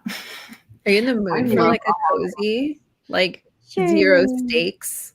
Just I've got this one too. Holiday Star. Holiday Star, buddy. Oh, that's cute. I don't know any of these authors. Me neither. But I always read like a bunch of Christmas books, and then I have this me one. too. I love Christmas. This one looks very cute, also. Oh, I have the ALC for this one. So those are my options for my Christmas book. I have already read one Christmas book. I read The Christmas Fix by Lucy Score. Last Did you like that one? I did. Actually, I've never read any Lucy Score, so I don't have anything to like compare it to. I bought her books, but I never read them. I don't know. I really liked it. It's very like, I don't know. It feels like a Hallmark movie, but like less fluffy. You know? And I was like, oh, I didn't know I wanted that, but I did. You know? Yeah. I loved Legends and Lattes, so I vote for that. I know Christine don't like it, but no. Okay. Well, I mean, I loved it. A romance, so different. You're reading it for romance? Do not. No, read I'm it. reading romance right now. Oh, I was like, sorry. I have not heard that book has any romance whatsoever. No, It does not. It does like not. a sprinkle. That's Like it. they like each other and that's it. You know what I mean? Like, Yeah. I mean, It's what? not like them falling in love with each other No. while they make Okay, I will say if you do Bookshops and Bone Dust, like maybe you read that first. Maybe that's controversial to say because I know it was like published after, but it's the prequel because when I read it, I just could not get into it as much because you know where she's gonna end up and like what's gonna happen. And since it's a cozy, there's like zero stakes. You know? Yeah. Mm. So I don't know. I wonder what it'll be like if you read it the other way around. And I think I saw other people that love Legends and Lattes also review Bookshops like a bit lower for the same reason, even though the writing was like great. You know? Okay. Well, I'm down to be your experiment and do it that way. Will you like it less more? Yeah. I haven't read the prequel yet. This is wild. So apparently Holiday Store, you can choose if you want it spicy or closed door. Like, nice. Oh, that's I didn't know that was a thing. I didn't know this existed. Choose your own adventure. Is it just I like love that. skip this section or like skip this chapter? Like, I wonder the logistics. of Yeah. this. Probably. That's probably exactly what it is. Like it's like Yeah. skip to the next chapter. Mhm. That's actually cool. nice. That's so fun. I've never heard of that, but I like it. Yeah, I think that's because some people don't like Always spice. So Yeah. But I don't care for like too much. Mhm. You know, and then when I finally tried romance and I was listening to audiobook, I was just like waiting at a stoplight and a huge scene came out and I was like, he said what? I just felt like, what am I listening to right now? Whenever I listen to like a spicy audiobook at work, I'm like, oh my god, if anyone can hear this right now, they're gonna fire me. Terrifying. What's it called? I used to say like, oh, like I have no limit. Like I can read the spiciest things out there. And then there's only one book that like made me think like I have a limit and this was it. And I think it's just because it's too long. I read only one Katie Robert book and I read The Court of the Vampire Queen. And it was just like the whole book was just sex the entire time. And like there was like no plot and it was just like this long. And it was just like because that's the bind up of all of the novellas. Like each one of them is is like supposed to be read separately. Interesting. The expert on all of these romance books, and I love it. I love Katie Robert. I was about to say that's your girl, Katie. I love. Well, I'll have to get your recs later of like where I should start because it wasn't necessarily like the writing or anything like that. It was just that.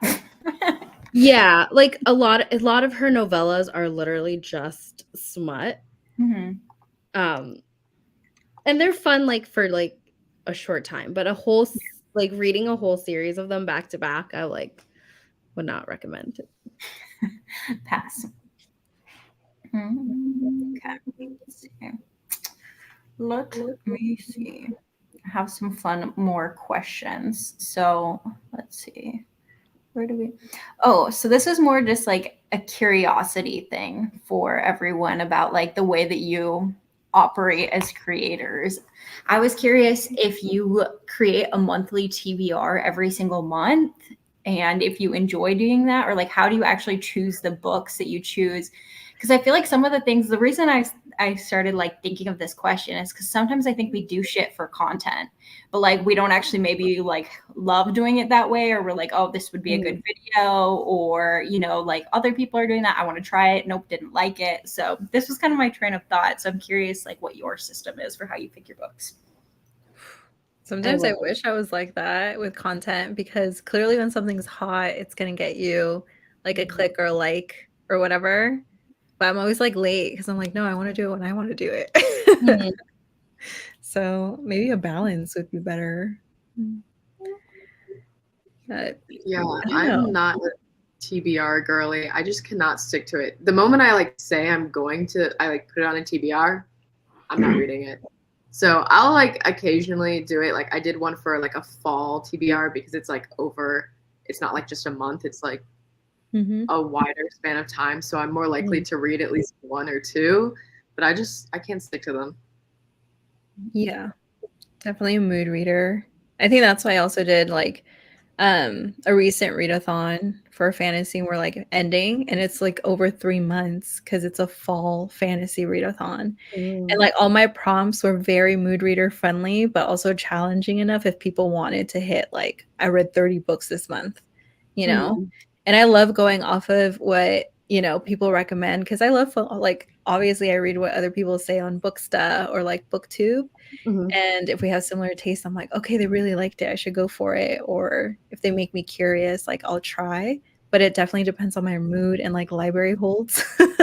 It's like, hey, it's ready and I don't feel like I'm ready, I'm like, all right, just give it to me another time. Yeah. Yeah. Yeah, I'm definitely a mood reader. I can't. I mean, I like to make a TBR, and I don't ever feel pressured like, oh, I have to finish the things that I put on my TBR.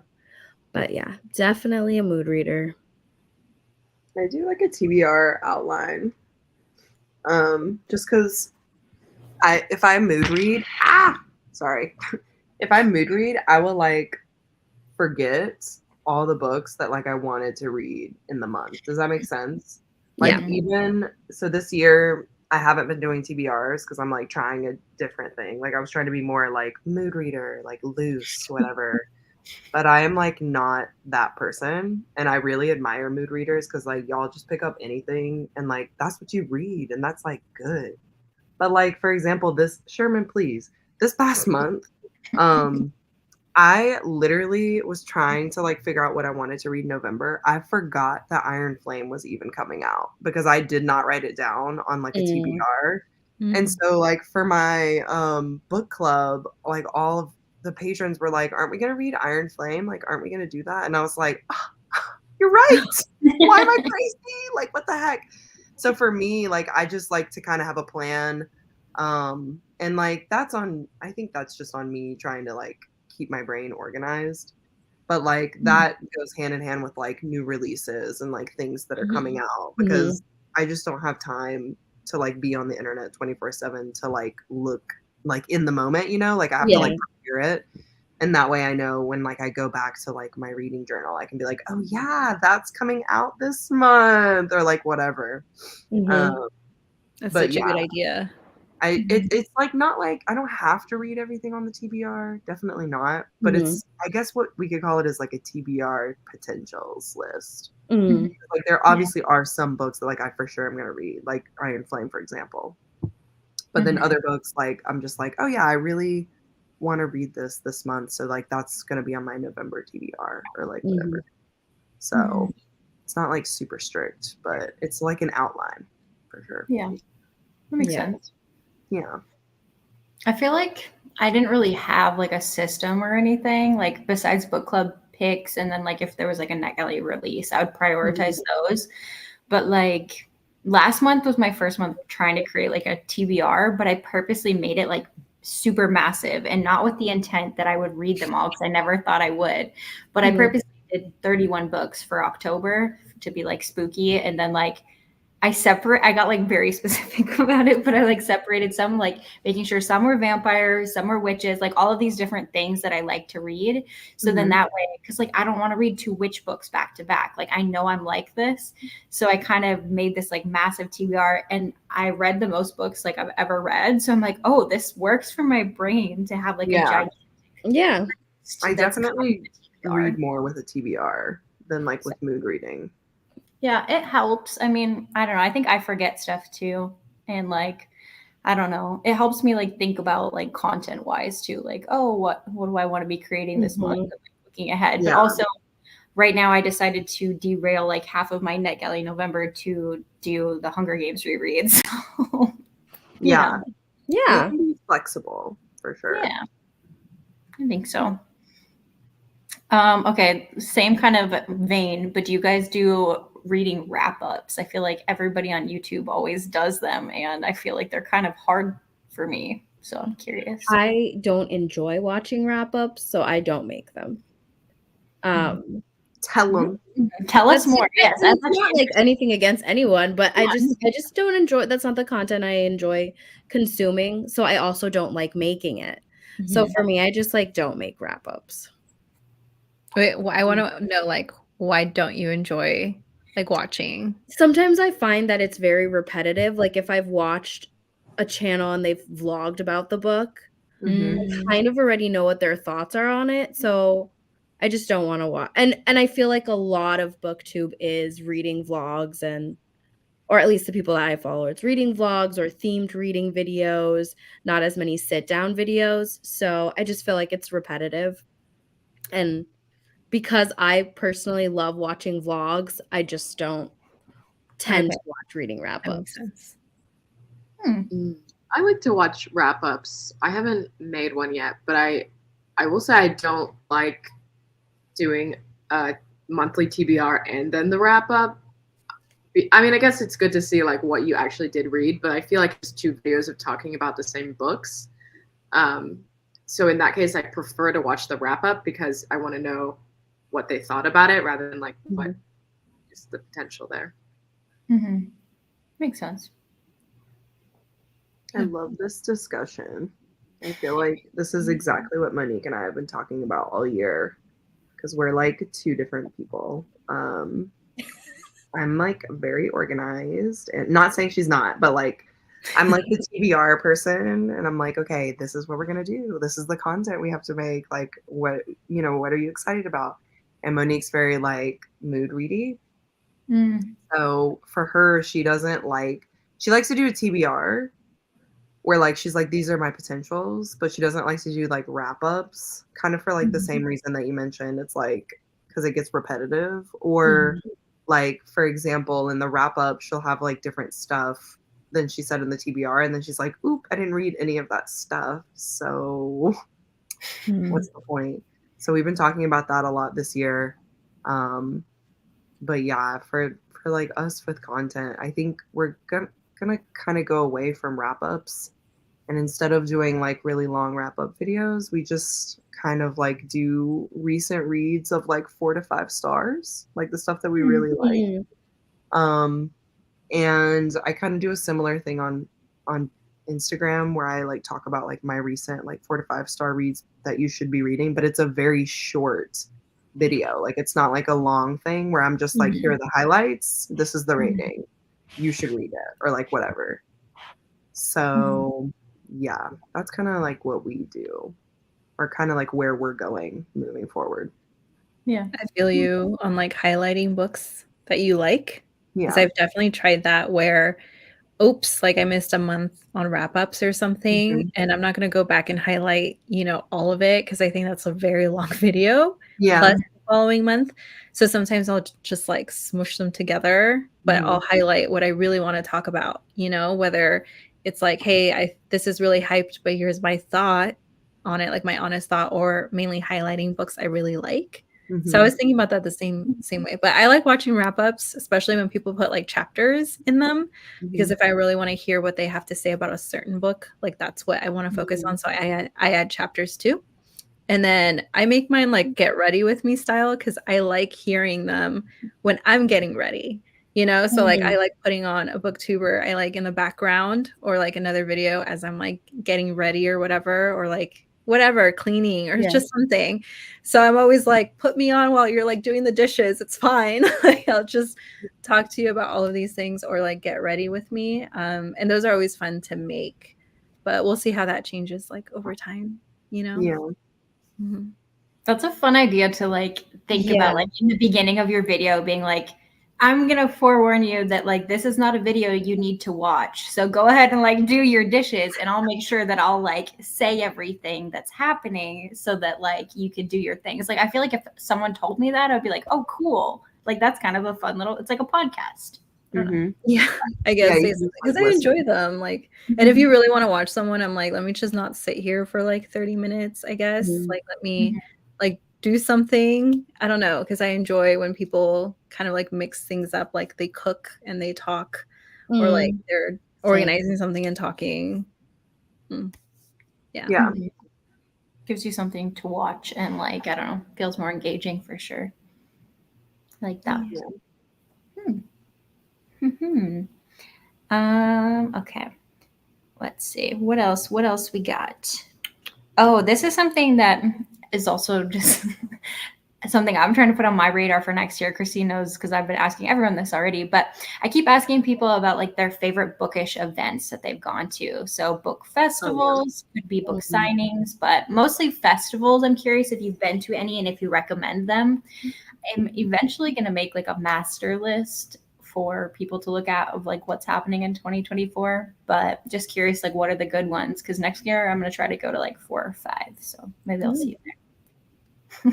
I mean, I haven't been to any festivals because they're either very far away from me that the plane ticket and the ticket for the event, it's just like too much money that I just can't afford that. I'm a teacher. I don't make that much money. So like I just couldn't afford going.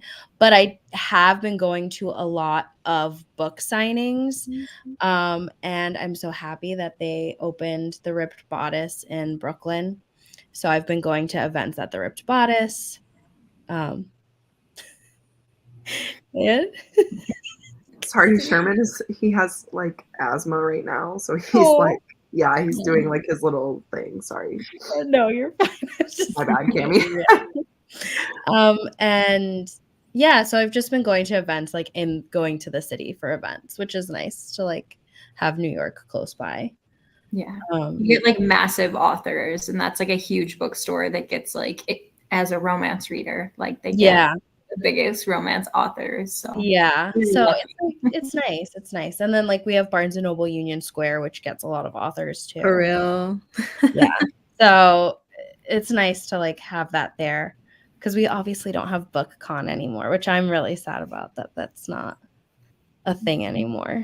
Because I feel like that was like the biggest festival that lots of people went to. Mm-hmm.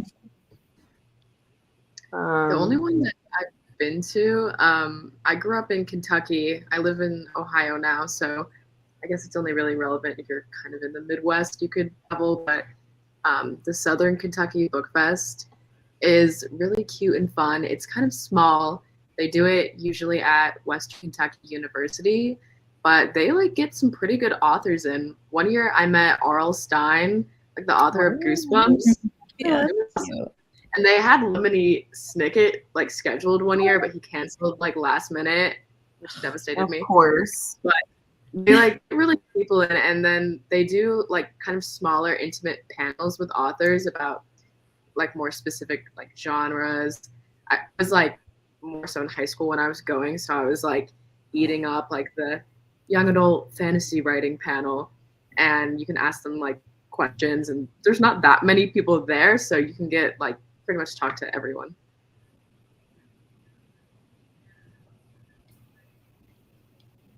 I was gonna say Y'all Fest, of course, in LA. That's in Santa Monica. The LA Book Fest, which is at USC. That's also in LA. Those are two really good ones. I think I like LA Book Fest better than Y'all Fest. Just because like Y'all Fest, they give out like a bunch of free ARCs and stuff, but people are cuckoo bananas when you go. Like they're just really out here to get their ARCs and to push you out of the way. You know what I mean? Whereas LA Book Fest is more of like a celebration of books, and like you get to actually talk to authors, and like you can buy their books if you want, but like it's much more like chill, if that makes sense. And then Monique and I go to a lot of like author signings and stuff here, but those are always hosted by different bookshops. So we've been to some at the Ripped Bodice, we've been to some at Skylight, we've been to some at Romans. And I really like those just because you get to actually talk to the author, and they're like smaller because it's not like a big auditorium kind of for the talk. It's basically just like the bookstore. So I don't know. I've met Katrina Ward like twice now, and I just like love talking to her because she's just so cool and great. And then a couple of like different romance authors at the Ripped Bodice. But yeah, other than that, I mean, the only other event that I went to recently that I really loved was the Iron Flame release, which I'm sure like a lot of people also went to in like your respective cities. But that's something that I think is so cool because it was really popular like a long time ago, Mm-hmm. And Mhm. like to have it be like, I don't know, like a thing where you can go and do activities that are related to the book, like that's really fun Mhm. for me. So I think if like more, more books have releases like that, I think that would be so cool. Like it wouldn't surprise me if Crescent City had one when the new book comes out next year. But yeah, I just think that that is just like so like that's like my bread and butter. Like I walked the parapet for the Iron Flame thing, and I was like, wow, I'm literally about to ride a dragon because I'm amazing, like. Yeah. So I don't know if that's like specifically what you were kind of asking about, but those are the Yeah. kind of things that I like put on my radar, I think. But I agree about that because I also went to the Iron Flame release, and it was a lot of fun, and it's also a great way to like meet other book lovers, like Yes. That are IRL. local. Yes. Yes, that are local. Because Yeah. obviously I love everyone that I've met on BookTube, but it's kind of hard because everyone lives so far away from each other. So, It's true. but like I've met like a group of girls at the Iron Flame release party, and now we have like a book club that we made. So, and we're gonna read books together every month. So like it's nice to just meet people.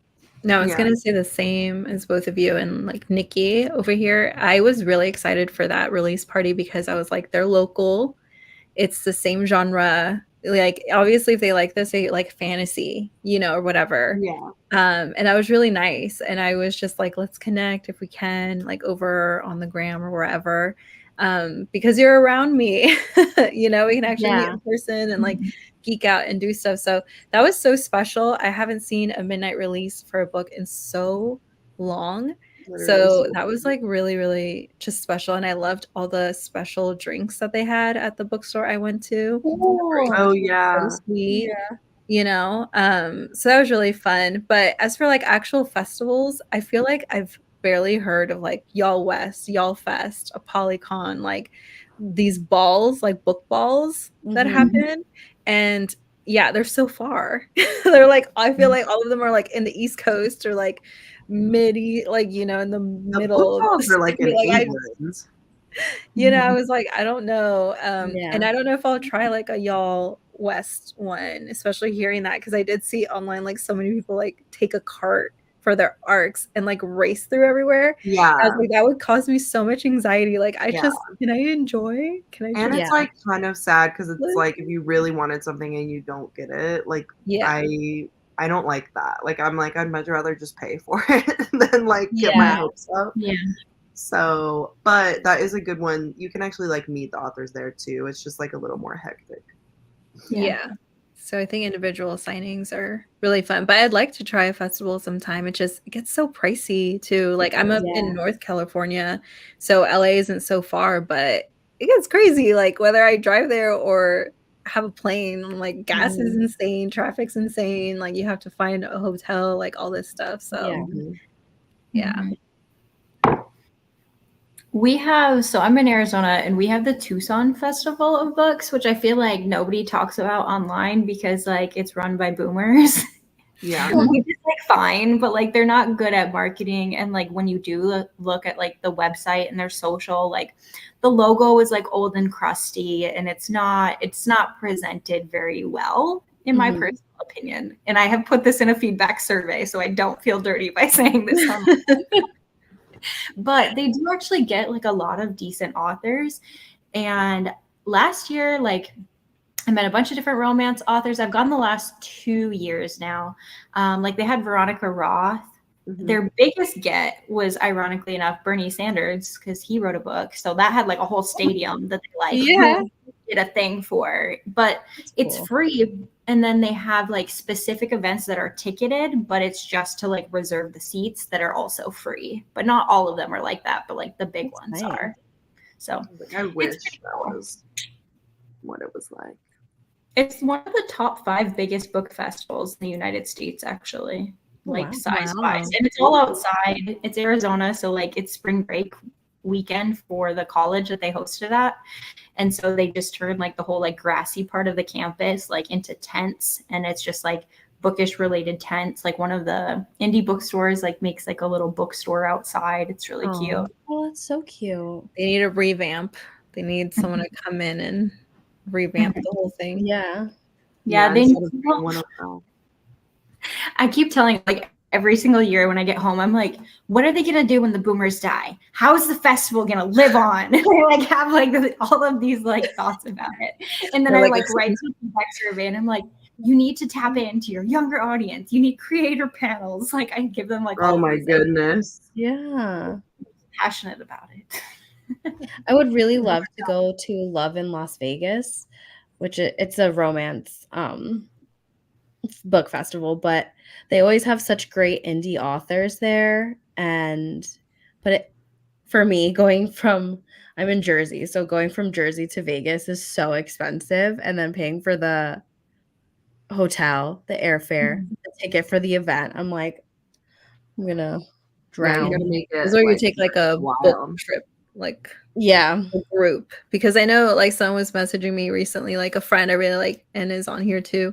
And she was like, would you go to Y'all West with me? Like maybe we can split costs there, like have someone else come through. And I was like, that seems smarter, you know? And Yeah. you have a buddy. That's nice for sure. And then I feel like, I don't know, as long as your group isn't too big, if it's like one or two other people, it's pretty easy to figure out like the schedule of events you want to go to and things like that. Or you're like, oh, we'll split up for a little bit. But if your group is big, I feel like that's hard. Oh yeah, to do everything that everybody wants. Yeah. I've never been to like any of these like younger events though, like where people are around our ish age. Like I've only really been to the Tucson one or like random signings. So I feel like that would be interesting because I feel like in general, like people sort of know Book Talk and Bookstagram at like the events I'm going to, but like they're not super like dialed in. Like that's not their thing. They just read, which is great. But, like I want to meet people that like I follow and like talk to online and stuff too. So it's cool, but it's just different. Totally. All right, let me see if I can find one more fun question, and then maybe we can do like one final sprint and call it. Does that work for everyone? Okay. Also, if anyone has a question that's watching, feel free to give it to us. Some audience questions down for that as well. Or if you guys have questions for each other. I have like 2 pages of random things that I came up with, but we will. Yeah, you do. Of course, I prepared. Yeah, you did. Okay. Kind of along the same lines, what is an author that you're hoping you could meet one day? So it can't be someone who's dead. It's not like that game. It has to be someone you realistically could meet.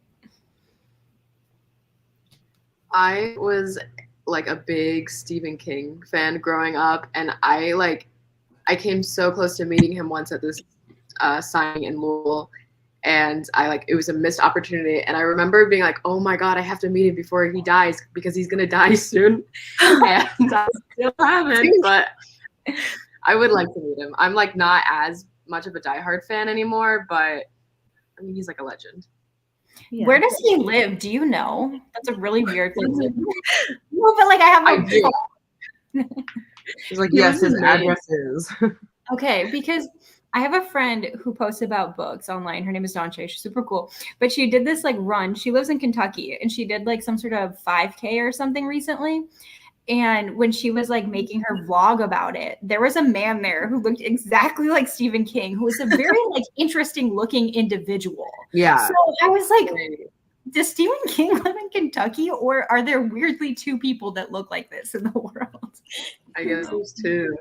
Yeah, no, he lives in Maine. He has like an iconic house that I think he has this like iron fence that has like spider webs on it. You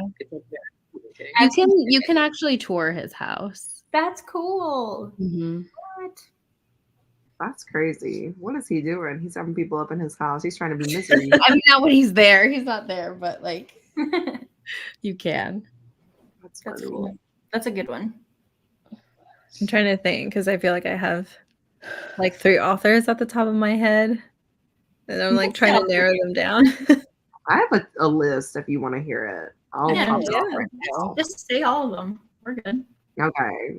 I want to meet Ruby Dixon. I feel like that would be so much fun for me. You do really love that series. I love Ice Planet Barbarians, and I feel like Ruby Dixon is so funny. Like, I just think she'd be fun to be around. So Ruby Dixon, Chloe Leese is on there, Helen Huang, just for like neurodivergent rep. I feel like they would just be so much fun to meet. Just to meet like another like autistic author. And then I really love Shannon Chakraborty, like my queen, love of my life. I don't know why I'm obsessed with her, but I am. And I gotta tell her that she literally changed my life with David Bad, which is a fantasy series. I feel like I also really want to meet S.A. Cosby, which is an author of Razorblade Tears, which is like one of my favorite thrillers ever.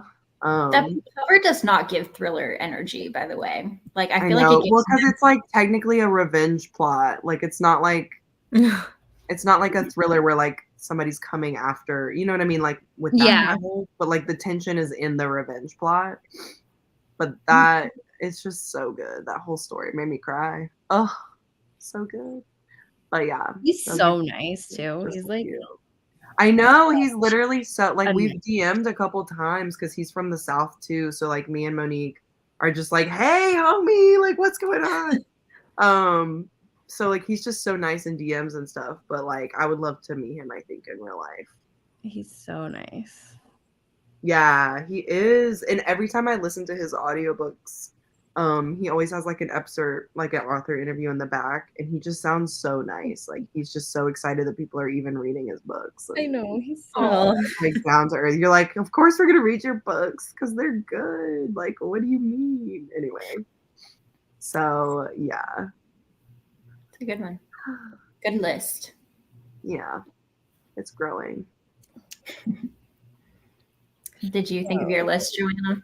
Some, yeah. I feel like the author, I've been fortunate enough to meet so many authors like at the top of my list. Yeah. You know, like Maggie Stiefvater, I even had like a writing session with her. Like she wrote like the Raven Boys and stuff like that. Like I wanted to meet her. And then I got to meet like Adam Silvera and Aiden Thomas because they were local when I was living in Portland. You know, like Aiden Thomas was local. And that was the first book I ever saw like Mexican fantasy was the Sunbearer Trials, and like they made me cry seeing like the Candy Ite when I was a kid in a fantasy book and stuff. And so they must have thought I was nuts because we like saw each other 3 times and I was like, I swear I'm not stalking you. You're just here with another author that I want to meet. But it was really special. But I feel like right now the author I'd like to meet, it's because she would be like my dream what is that called, critique partner, if I were to ever write something. And that's Rebecca Ross. She wrote like A River Enchanted and Divine Rivals. And her writing is so flowery. And the first time I saw flowery novel, which is also on my list, is Leslie Walton's The Beautiful and Strange Life of Ava Lavender. It's like an early YA book. It was stunning, like super, super gorgeous. And I was like, oh, she writes so similar to me. Like that means I could probably get published one day and my writing won't be considered too lyrical or flowery or fluffy or whatever. And Rebecca Ross is the same way. She's so lyrical, you know? And she was a critique partner for Isabel Ibanez for What the River Knows. And I got to read that arc and I was like, I can tell like your writing just got so much like better, the inspiration, like they really helped each other out.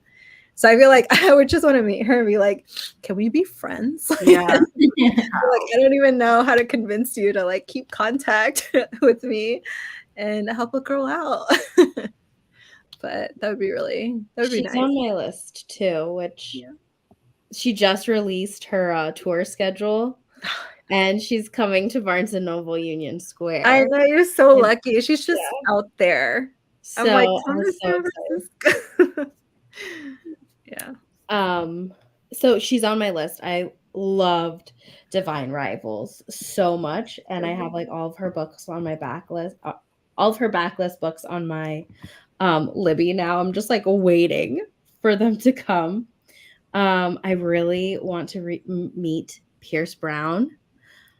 My boyfriend. Dying to meet him because I read Red Rising last month, and I finished Golden Sun this month, and I was blown away. So so good, amazing. What's that? Let me interrupt this program. Okay. Here's Brown. I forgot about him. I love him. Yeah, I'm excited for that third book. Like, I just finished Golden Sun too, so Be ready. Oh my god. Golden Sun was so good. It's like one of my favorite sequels. it was so hard at first because it felt like it dragged so much. Yeah. But then the last bit of it, I was just like shocked. Yeah, it's always wait, the what's last happening? bit. He's crazy. Morningstar is like, it's so different because they're out of everything that you know what I mean? Yes. Without like being like this is the plot, but it's so wild. It's just as crazy. And then Yeah, by the I end saw of it, his you'll be like, how do you Instagram, even though. go on? Like, I saw his Instagram, definitely not what I expected. Oh yeah, he's a weirdo for sure. Like, in the best way, I think. Yeah.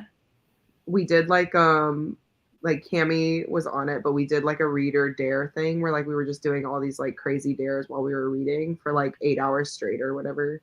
Ooh. And they like dared me to take a selfie and tag Pierce Brown. And so I did like this really long caption that was just like so embarrassing. And the hashtag was literally get pierced. Like it was so stupid. But because we had so many people on the live, everybody went and commented and tagged him. And they were like, Pierce Brown, break your silence. Pierce Brown, what do you say? And he literally liked the photo and then like followed us after that. And I was like, this is so embarrassing. Because like, imagine it's like 1 a.m. You know what I mean? And you're taking a selfie for a dare. And you're like, dear Pierce Brown, here's my love letter to you on the internet. Yeah.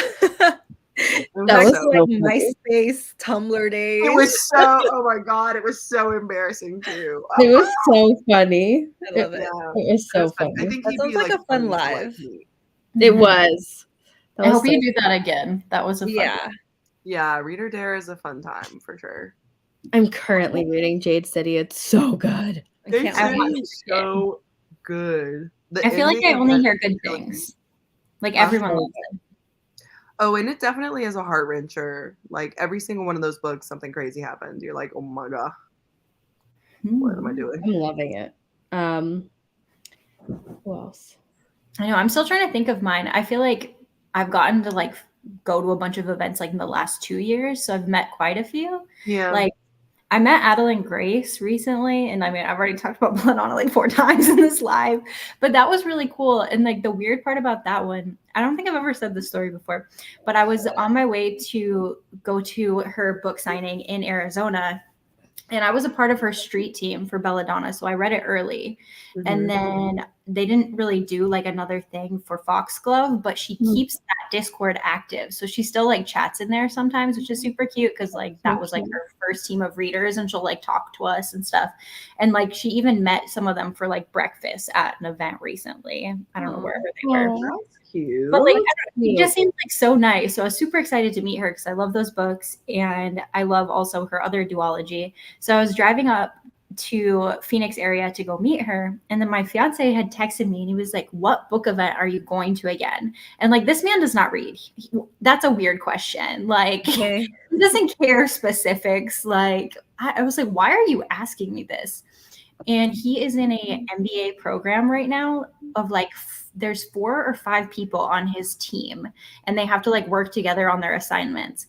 And some guy on his team had messaged the chat like, hey guys, I can't come to our team meeting tonight because my sister just hit the New York Times like bestseller list and I'm going to her author event. And Omar was like in Phoenix and he's like, yeah, like at Changing Hands. And he's like, my fiance is going there.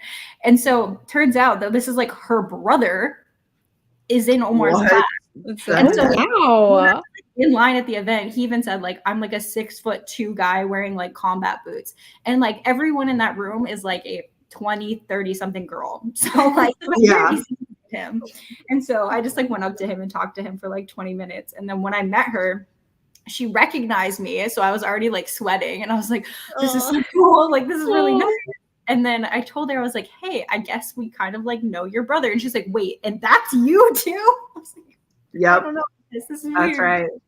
It's so Oh, fun. that's so Meant to be. The feel world like- is a lot smaller than we think it is. You know what I mean? Right? Mm-hmm. So that's definitely my coolest experience, but I don't know like who else I want to add to the list. For sure, Talia Hibbert would be on my list. Oh, she seems fun. Yes. I just adore her. I feel like I might overwhelm her with my energy though, so I'd have to like dial it back a little. But I feel like she would be so sweet. I also really want to meet Sarah J. Maas, my girl, Miss Sarah Janet. Miss Sarah Janet. Oh, Wait, is that what the J is? Yeah. mhm. It's for Janet. Oh. Never knew. I would use the J also. Sarah J. Yeah. Maas. I don't like it. Where's the next Agatar book? Honestly. Also, Chloe Leese for me and Carissa Broadbent. Oh, I don't know that one. Carissa Broadbent wrote The Serpents and the Wings of Night. Yeah. The Slaying the Vampire, Six Scorched Roses. I don't remember the other Serpent series. and the Wings of Night is the one that everybody was reading this summer. Yeah. Mm-hmm. It's like a gray and blue cover. I don't know if you. Yeah, and I think a box, since it's being republished, I think a box Yeah. is supposed to do an SE. Yeah. So I'm excited for that. I don't know. I'm trying to think of anyone else. I feel like everyone else I think of, it would just be purely nostalgic because I would want to be like that cheesy reader that's like, thank you for getting me into reading. Yeah. So there's like Suzanne Collins, Gail Carson Levine, who's the author of Ella Enchanted, coming up with that again. And who else? Oh, Christopher Paolini. We were talking about Aragon. Oh my yesterday. God. He would be so funny to me, I think. He seems like such an oddball, but like so fun. He just like an lives in oddball. Montana and he wears Oh his my little cowboy hats and like he's just Yeah. I would honestly just clown him. I'd be like, why did you decide to write another book 10 years later? Tell us right now. 10 You know years. what I could not believe that. I That's got what I'm the saying. audio arc for that and I was like, what in the world is this book? Have you I'd listened be to like, it yet? excuse me? What? Excuse Have you me? listened Actually, to it yet or no? I Oh. didn't see. When I read Aragon, I was like, I don't know, like 10. Yeah, So, yeah. I'm like, I don't know if I'm gonna. If I would, first of all, I have no recollection of what that. Yeah, book I don't remember it. happened in the book, so I'm like, okay. Do you guys remember like the Fallen Angels era? Oh Like, yes, I lived. Because I lived for that era. Me too. And Me too. I loved Fallen, even though now I know the reviews are like so low for that book. Like Mhm. now, right? But I mean, I was like, come on, That this is the series was groundwork awesome. for what So, you get now. Okay, respect. Yeah. But I never got to meet Lauren Kate, and like I would have loved to, just because I was obsessed with that book. I was obsessed with the characters. I was like first book boyfriend crush. Mhm. And a friend did meet her and said like, oh, she's surprisingly so soft-spoken and sweet and like Aw. gentle, whereas her books are like intense and passionate and there's Mhm. war and like it has all this lore in it. So it would have been nice to at least meet her and tell her like I was obsessed with you and I was like 13 in your books. Yeah. I Yeah. feel like it's always nice to Oh. meet like people you loved when you were younger. Because Yeah. I loved that series too. I loved the Hush Hush series by Hush, Becca Fitzpatrick. Hush, hush. Oh, I did get to meet her, like Oh, Becca. you did? Oh, Really? that's Yeah. awesome. Honestly, I'm like, where did these authors go? You know, I'm like, why, Christopher couldn't survive. Why can't the rest of you? Where'd you go? I know. Some of them are just like surviving on those like royalties. Residuals, yeah. Yeah. Residuals, whatever. Yes. So I'm different. like, back yeah. then. Especially Fallen. Like, remember the movie that came out like a little Oh while my ago? lord. So that- bad.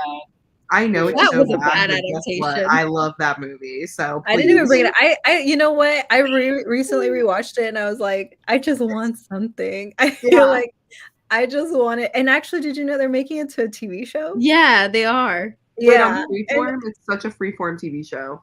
Yeah, I'm so nervous because people were like, just let it die. And I was like, but No. I'm excited Like, for I was it. like, I really want to Well, it'll probably be really good. Like I remember loving those books. So Yeah, I loved it. I think it's gonna be really good. Like I was because it's the girl that played like human Ursula in the Little Mermaid live action it movie. was crazy. I'm so excited. I was like, oh, I like her in this role.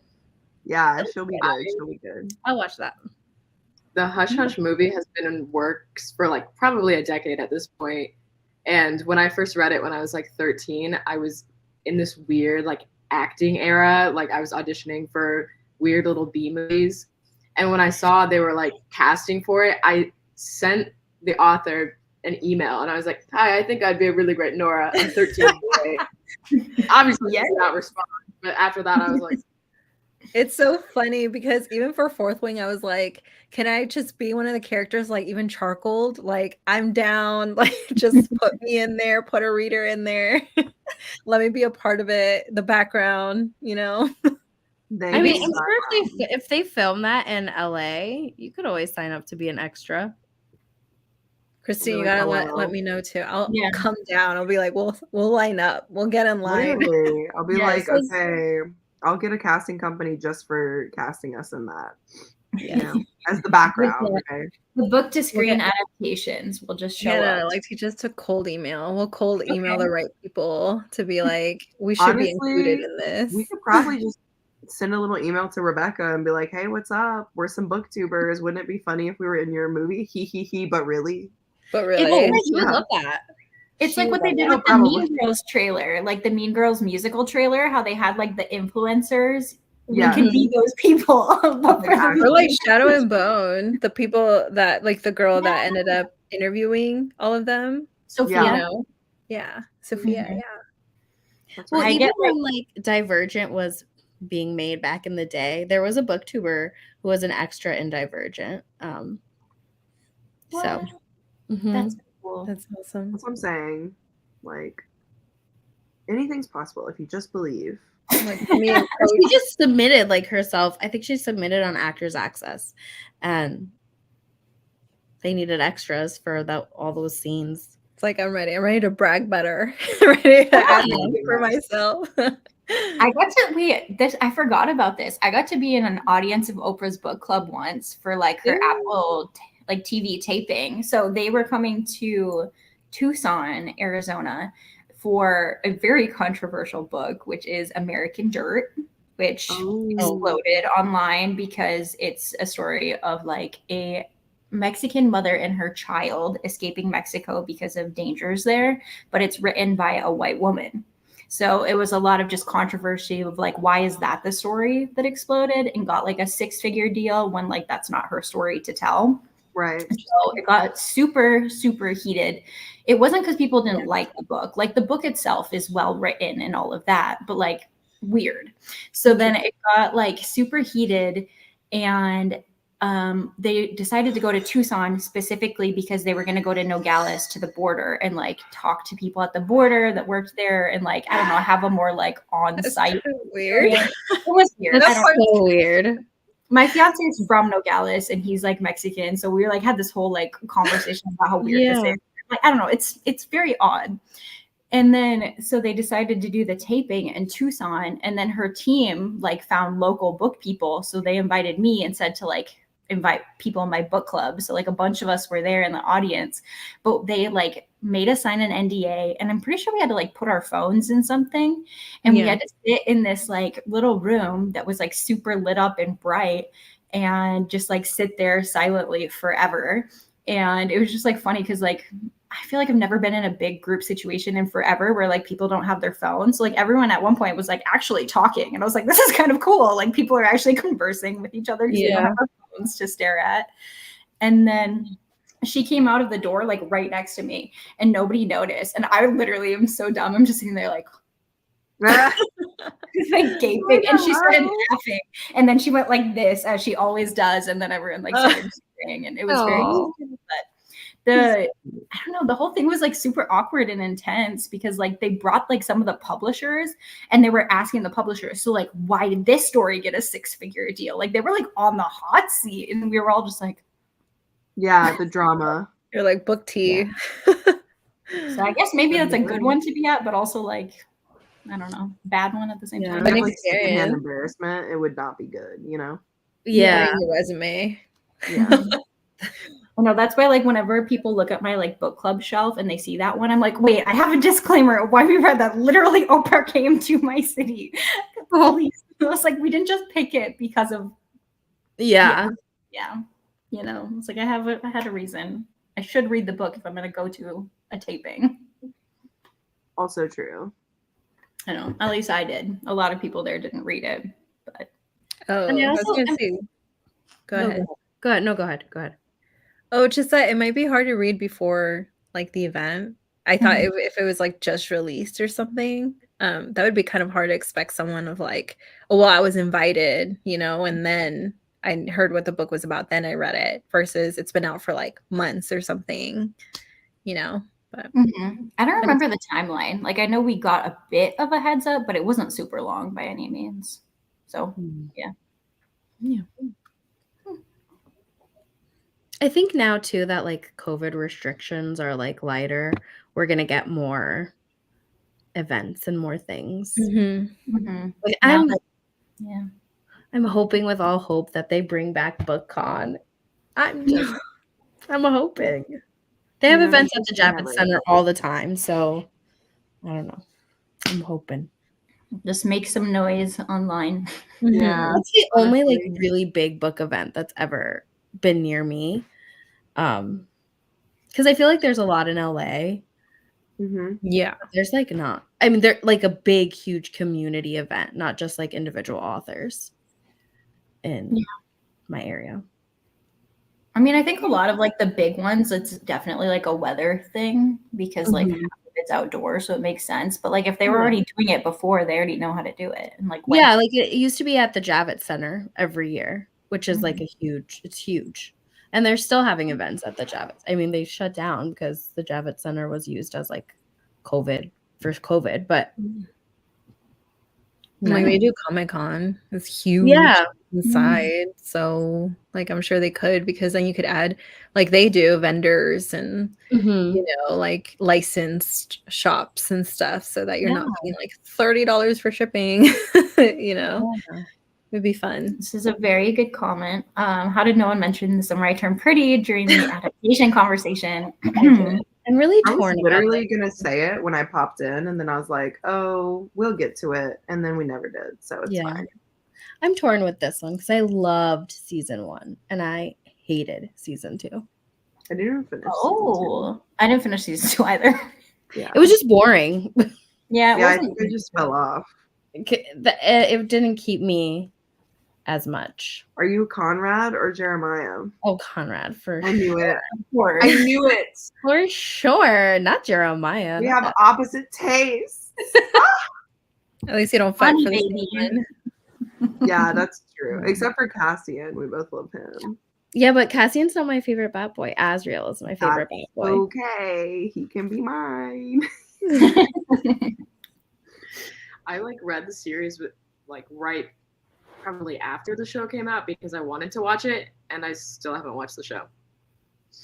The books are not. The show's better, I think. The show was so good, I thought.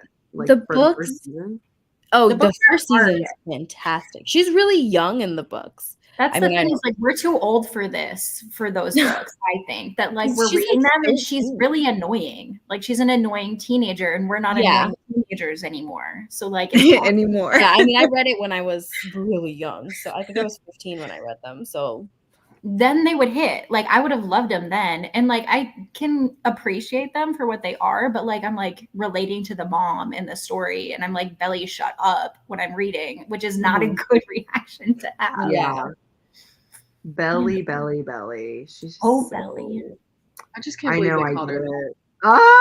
Me and Monique. Okay, so like obviously there's Conrad fans and there's Jeremiah fans, like whatever. Jerry. So like, when we were first watching it, because we've never read the books, so we just started watching the show, and literally in like the second episode, Monique was like, that's her OTP. And I'm like, you're 100% correct. Like, they're going to be together. Like, that's it. But then she like is with Conrad in the first season. This is not like spoilers. This is just how it is, everybody. So the whole time I'm like, when is she going to get with Jeremiah? I'm like Lulu for this relationship. But it's fine. Like, you know. You have to finish season 2 then. I know. I kind of low-key know what happens, so that's why I fell off actually.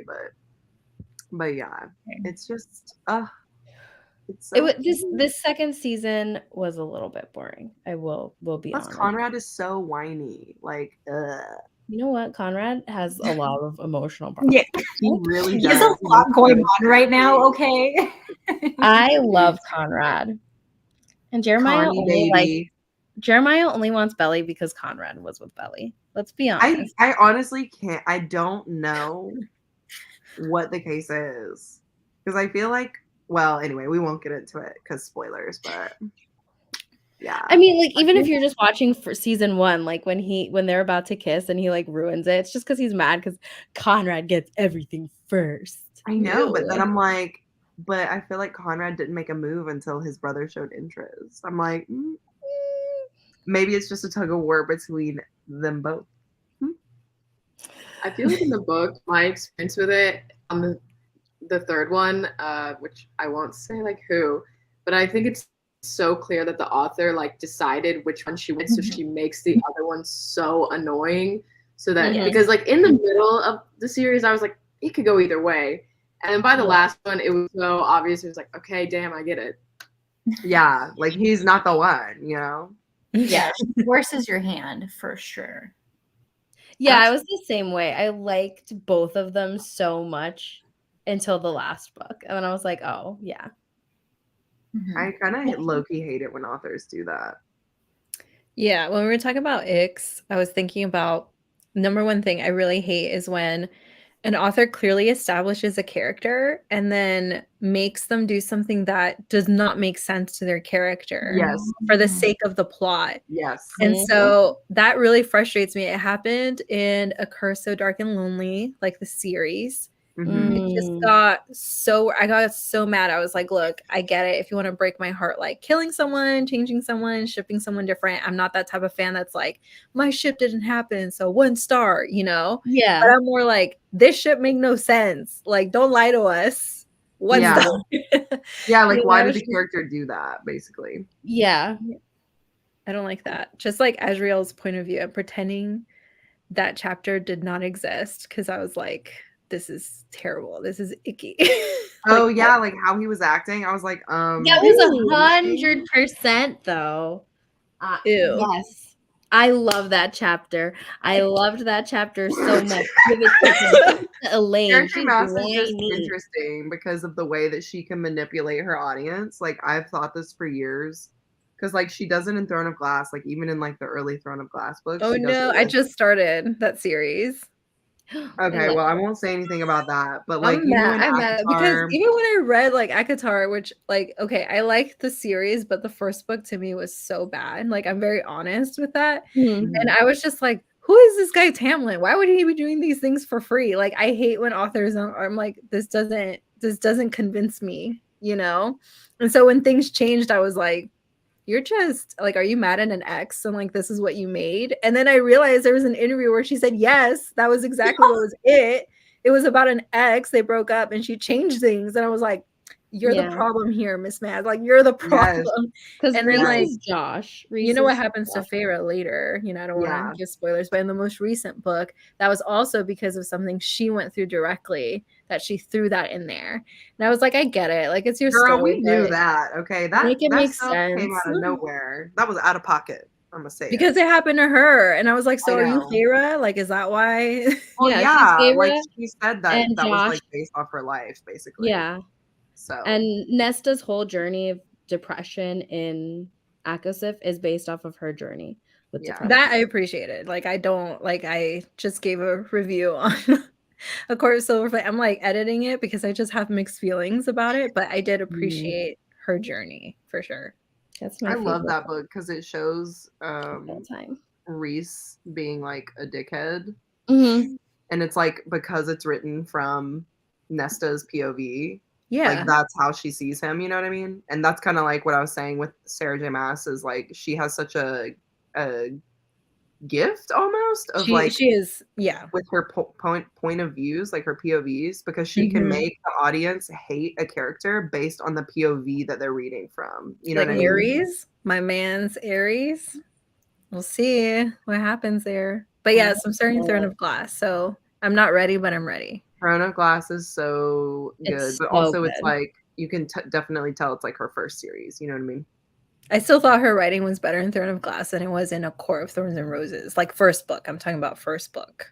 Well, she put like a lot of effort into the Throne of Glass series. I think for ACOTAR, it's like her love, like her love series. You know what I mean? Like her just Yeah, like it's her but it romance. turned into something. No, because like Mist and Fury was so well written. I was like, wow, like the difference between book 1 and book 2 is insane to me. And that's where she won me over. I was like, this is a great series. Okay, I see it. But book 1 was not it for me.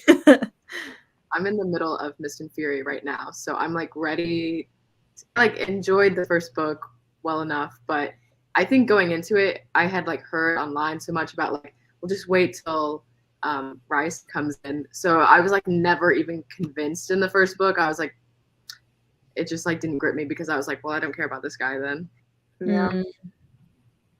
Yeah, it's unfortunate. I wish spoilers didn't happen, to be fair. Because like you're supposed to experience it how you're supposed to experience it. So Yeah.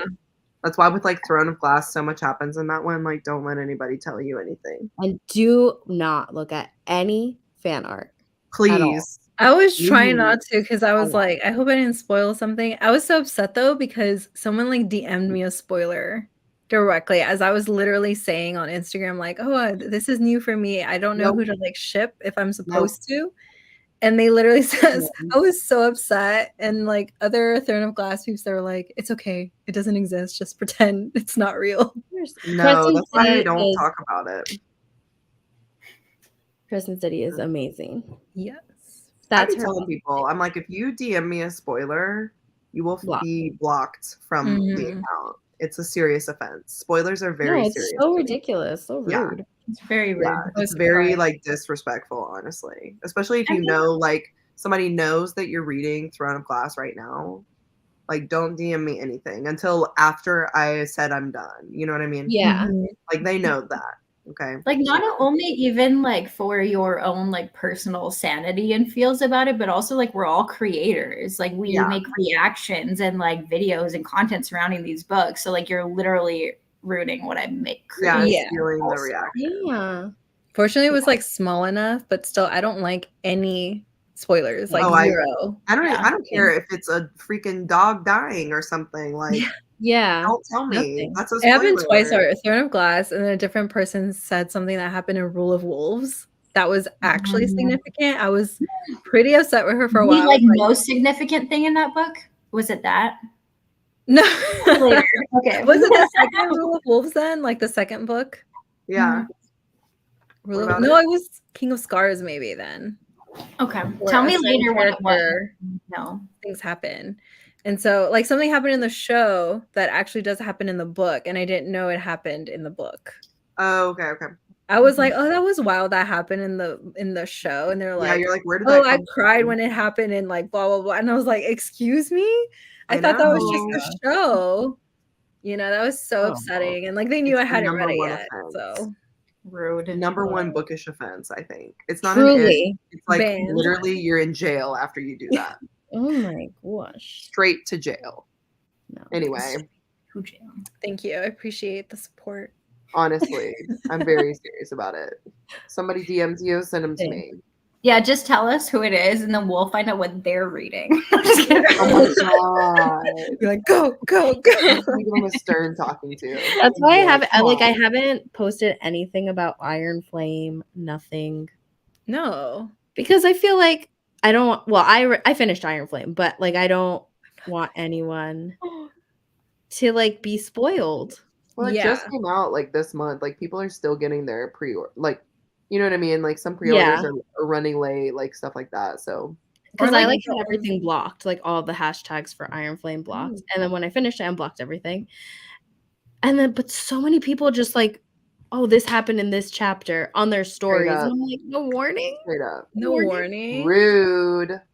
Unfollow. Goodbye. I'm done. I'm not The doing only it. reason I'm like trying to rush through it is because I know there will be spoilers on socials, and I can't just stay off socials if I want to continue doing like Bookstagram and BookTube.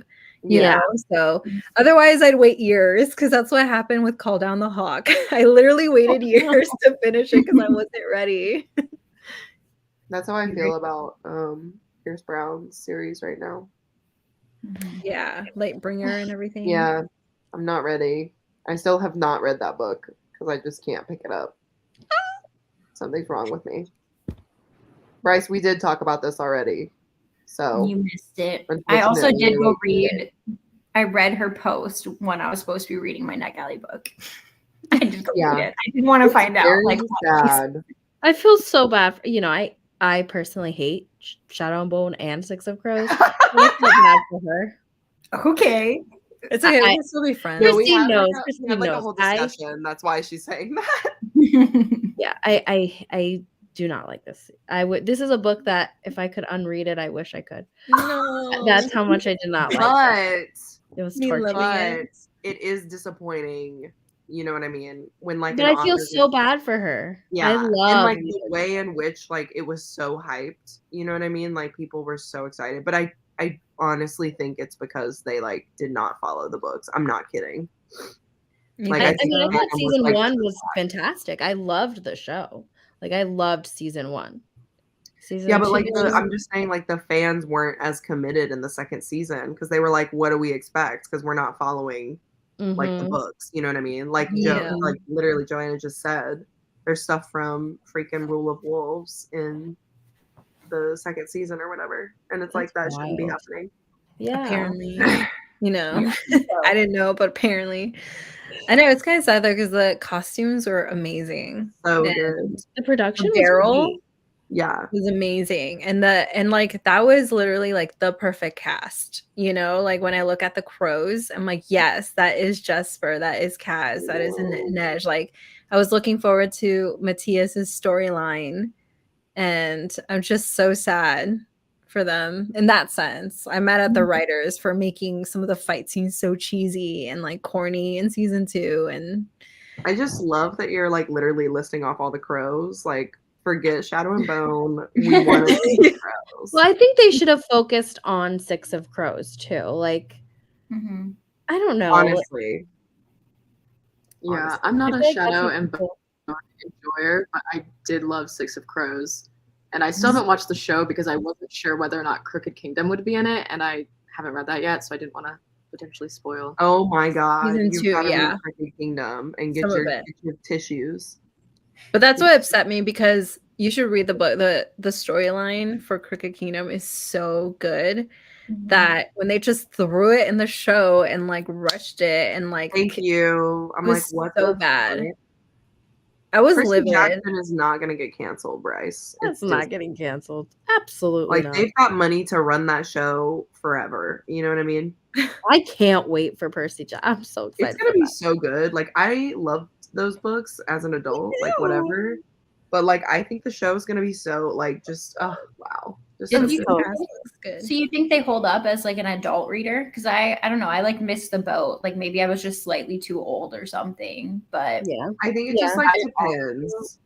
Mhm. I missed the boat, and I read them for the first time like a year or two ago in my 20s, and I was having fun. Okay. Yeah. I mean, I read I'm them- not like I'm not a harsh critic. I mean, I sound like it because I was shitting on Belly, but like in general, I'm not. I No. swear. I mean, Also, they've got they, enough like, like mature. action in them that like it's enjoyable if you like fantasy. Yeah. plots. You know what I mean? Mhm. And Like- the way he does mythology and everything, it's great. Yeah, it's very good. Like I think because like obviously there's not going to be like a huge romance plot or anything. So like if you're just there for like the adventure and like the fantasy elements, Yeah. like I think you'll really like it. It's very good. This is why I Yeah. like the Sunbearer Trials, because I Yeah, pitch same. it as like, Percy Jackson, but Mexican and Yeah. Aztec lore. And it's so gorgeous, and it made me laugh so hard. like the characters, Yes. and the world is so colorful in there. I love the character cards for that. Yes. Yeah. Like that was the whole I liked Cemetery Boys, like it was good. But then I remember when I saw the character cards for Sunbear Trials, I was like, oh my God, we've got to read it. What the Mhm. heck? So you think it's better than Cemetery Boys? Yeah, In general? Okay, because I did yeah. read Cemetery Boys. I do. And I liked it, but I didn't love it. Yeah. No. I think it might have just been the audiobook narrator for me. Yeah, No, no, I think, like, Cemetery Boys kind of drags Yeah. a little, like Until the I very think- end, and then it stops. Yeah, that Yes. You're like, what the heck? And the ending was great, you know, It was but so good. it was like at one point they're just running around the school, and I'm like, what is he doing? I had to I really literally convince my remember friend, like being I like, warned is her ahead there a of time. She's like, I'm sequel? glad you warned me because I would have like probably DNF like drags Yeah. here, but she's like, it's so worth it. But Sunbearer Trials, like their writing, their plot, like everything's just like a whole other level, and like Yeah, it's so much much better and adventurous. So I would say it's like their best book up to date, which is like their most recent book. Okay. Grow. Well, they're coming out with a second book for Cemetery Boys. So And for I- Sunbearer, yeah, like I really think like those are gonna be really good. I think because Cemetery Boys was the debut, no? no, it was like Lost in Neverwoods. Oh, I listened to that too. Why do I keep listening to these? I need to stop. I just I like- That was I literally like that after. one. Okay, never mind. I don't Yeah, think I liked that so one, they've like actually. jumped around in genres, which is admirable too. And like they talked about it at their signing a little bit of like, how do I convince my publisher to let me go from like a retelling to an urban fantasy to a high fantasy, you know? And so far, like, yeah, Sunbearers was great. We were supposed to get the second book this year. I was so sad we're not. So I'm just waiting for that title. Is it like adult, new adult? Like what's the age? Why? Young adult, for sure. Okay. Yeah. Okay. Y'all, All I gotta right, feed I'll my get to cat. go and 'cause I'll read he's- it physically. I'm not gonna do the audio book this time. Okay. Well, let's see. It is getting late for me, so let's do our final Me sprint. too. And I might have to hop out this one because dinner 7. Okay, I To go might eat. might have to hop out of this one too because I gotta go to sleep. Okay. To Deal. tap out to make a casserole for work Thanksgiving tomorrow. Oh, That's cute. That's We all just gas. We're all such girlhood. Thank you. But thanks so much for having me. It was so fun chatting with you all. Yeah, it was so fun. this is Well, super fun. Meeting you. I think we can just call it then, since most of us are going. Sorry, Christine. Oh yeah, I'm whatever. I'm literally gonna continue reading. So I know. I am too, but I'm also like, I want to listen to my audiobook and I want to eat too. So I'm like, well, Yeah. Live your best life. Yeah, end this. End it. well, bye friends. Thanks for hanging out and Bye. So fun. Can't wait to connect more. Yeah, Yes. thanks for having us. of course. Not anytime, but sometime soon. Bye. Bye. Bye. Bye.